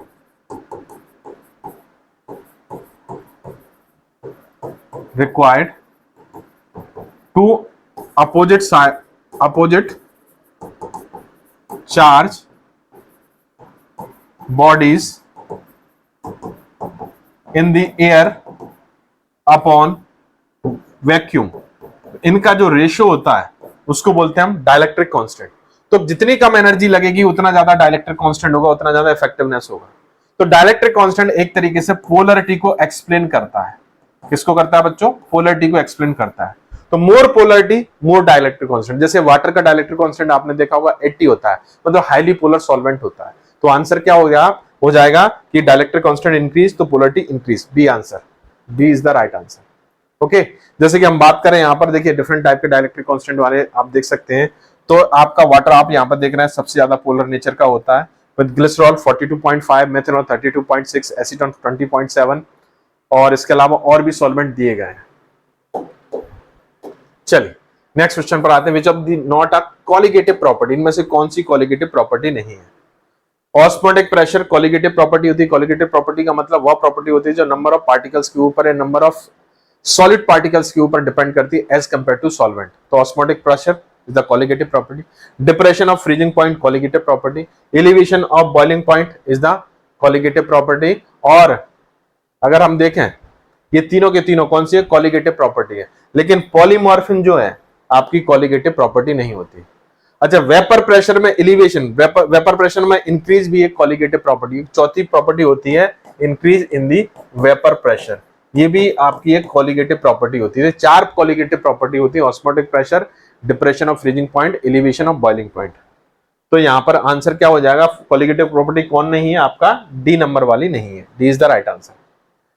ओके, चलिए क्वेश्चन नंबर 14 है, the crystal form of urea is rhombohedral orthorhombic monoclinic tetragonal. तो दोस्तों पहले ही बताया था, इनको आपको याद रखना है कि क्रिस्टल फॉर्म किस टाइप के सब्सटेंसेस का कैसा होता है। तो यूरिया का आपका टेट्रागोनल शेप का होता है। यूरिया आपका किस तरीके का होता है दोस्तों? टेट्रागोनल शेप का होता है। देखिए आपका tetragonal, urea, potassium dihydrogen phosphate. चलिए अब आते हैं क्वेश्चन नंबर 50 पर। Choose the correct statement from the following with regard to crystalline solid. Crystalline solid के बारे में क्या, ठीक है ना, स्टेटमेंट करेक्ट है, true statement. Usually they are isotropic, जी नहीं, ये एनाइसोट्रोपिक होते हैं। आइसोट्रोपिक तो आपके कौन होते हैं? एमॉर्फस सब्सटेंस होते हैं। इरेगुलर शेप, जी नहीं, इनका शेप कैसा होता है? फिक्स शेप होता है, एक डेफिनेट शेप होता है, रेगुलर शेप होता है। ये भी नहीं। Considering as super cooled liquid, super cooled liquid तो हम किसको कंसीडर करते हैं? एमॉर्फस को कंसीडर करते हैं। ये भी नहीं, तो क्या आंसर हो जाएगा? ये हो जाएगा। They have sharp melting point, जी हाँ बिल्कुल, मेल्टिंग रेंज नहीं होती, शार्प मेल्टिंग पॉइंट होता है। जैसे सॉलिड सब्सटेंस है, इसको आपने क्या किया? मेल्ट करना शुरू किया, तो एक डेफिनेट टेम्परेचर हो, सपोज इसका मेल्टिंग पॉइंट 90 डिग्री सेंटीग्रेड है, तो 90 डिग्री सेंटीग्रेड पर पूरा क्या हो जाएगा? लिक्विफाइड हो जाएगा, फ्यूज हो जाएगा। तो D is the right answer. ये करेक्ट स्टेटमेंट है किसके लिए? आपके क्रिस्टलाइन सॉलिड के लिए। चलिए, तो दोस्तों ये आपके डिफरेंट डिफरेंसेस हैं किसके? क्रिस्टलाइन और अमॉर्फस के, जो आपको याद रखने हैं। बहुत सारे क्वेश्चंस इन्हीं डिफरेंसेस से बनेंगे। तो चलिए दोस्तों, ये थे हमारे 50 क्वेश्चंस जो कि आपके वीकली टेस्ट से लिए गए थे। टॉपिक थे हमारे स्टेट ऑफ मैटर और माइक्रोमेटिक्स। तो जी हाँ दोस्तों, इस टेस्ट के थ्रू आपको ये तो आपको लगने लगा होगा कि जी हाँ, कि फिजिकल फार्मास्यूटिक्स जितना हम टफ समझते उतना टफ है नहीं। और इस एक्सप्लेनेशन के बाद, इस डिस्कशन के बाद तो आपके सारे डाउट्स, सारे जो कह सकते हैं कंसेप्ट एकदम से क्लियर हो गए होंगे। अब डेफिनेटली आने वाले एग्जाम में, जीपैट एग्जाम में या दूसरे एग्जाम में जब आप अपेयर होगे, तो डेफिनेटली ये डिस्कशन काफी आपके लिए हेल्पफुल रहेगा आपके अपेयरिंग के दौरान। तो दोस्तों इसी तरह से जुड़े रहिए जीडीसी क्लासेस से और अटेंड करते रहिए इसी तरीके से वीकली टेस्ट को, क्योंकि वीकली टेस्ट आपकी सक्सेस का एक बहुत बड़ा टूल बनेगा, आपकी सक्सेस का। तो दोस्तों मिलते हैं हम लोग नेक्स्ट टेस्ट में, नेक्स्ट टेस्ट के डिस्कशन में। तब तक के लिए मुझे आज्ञा दीजिए। Thank you so much, take care, bye bye, जय हिंद, जय भारत।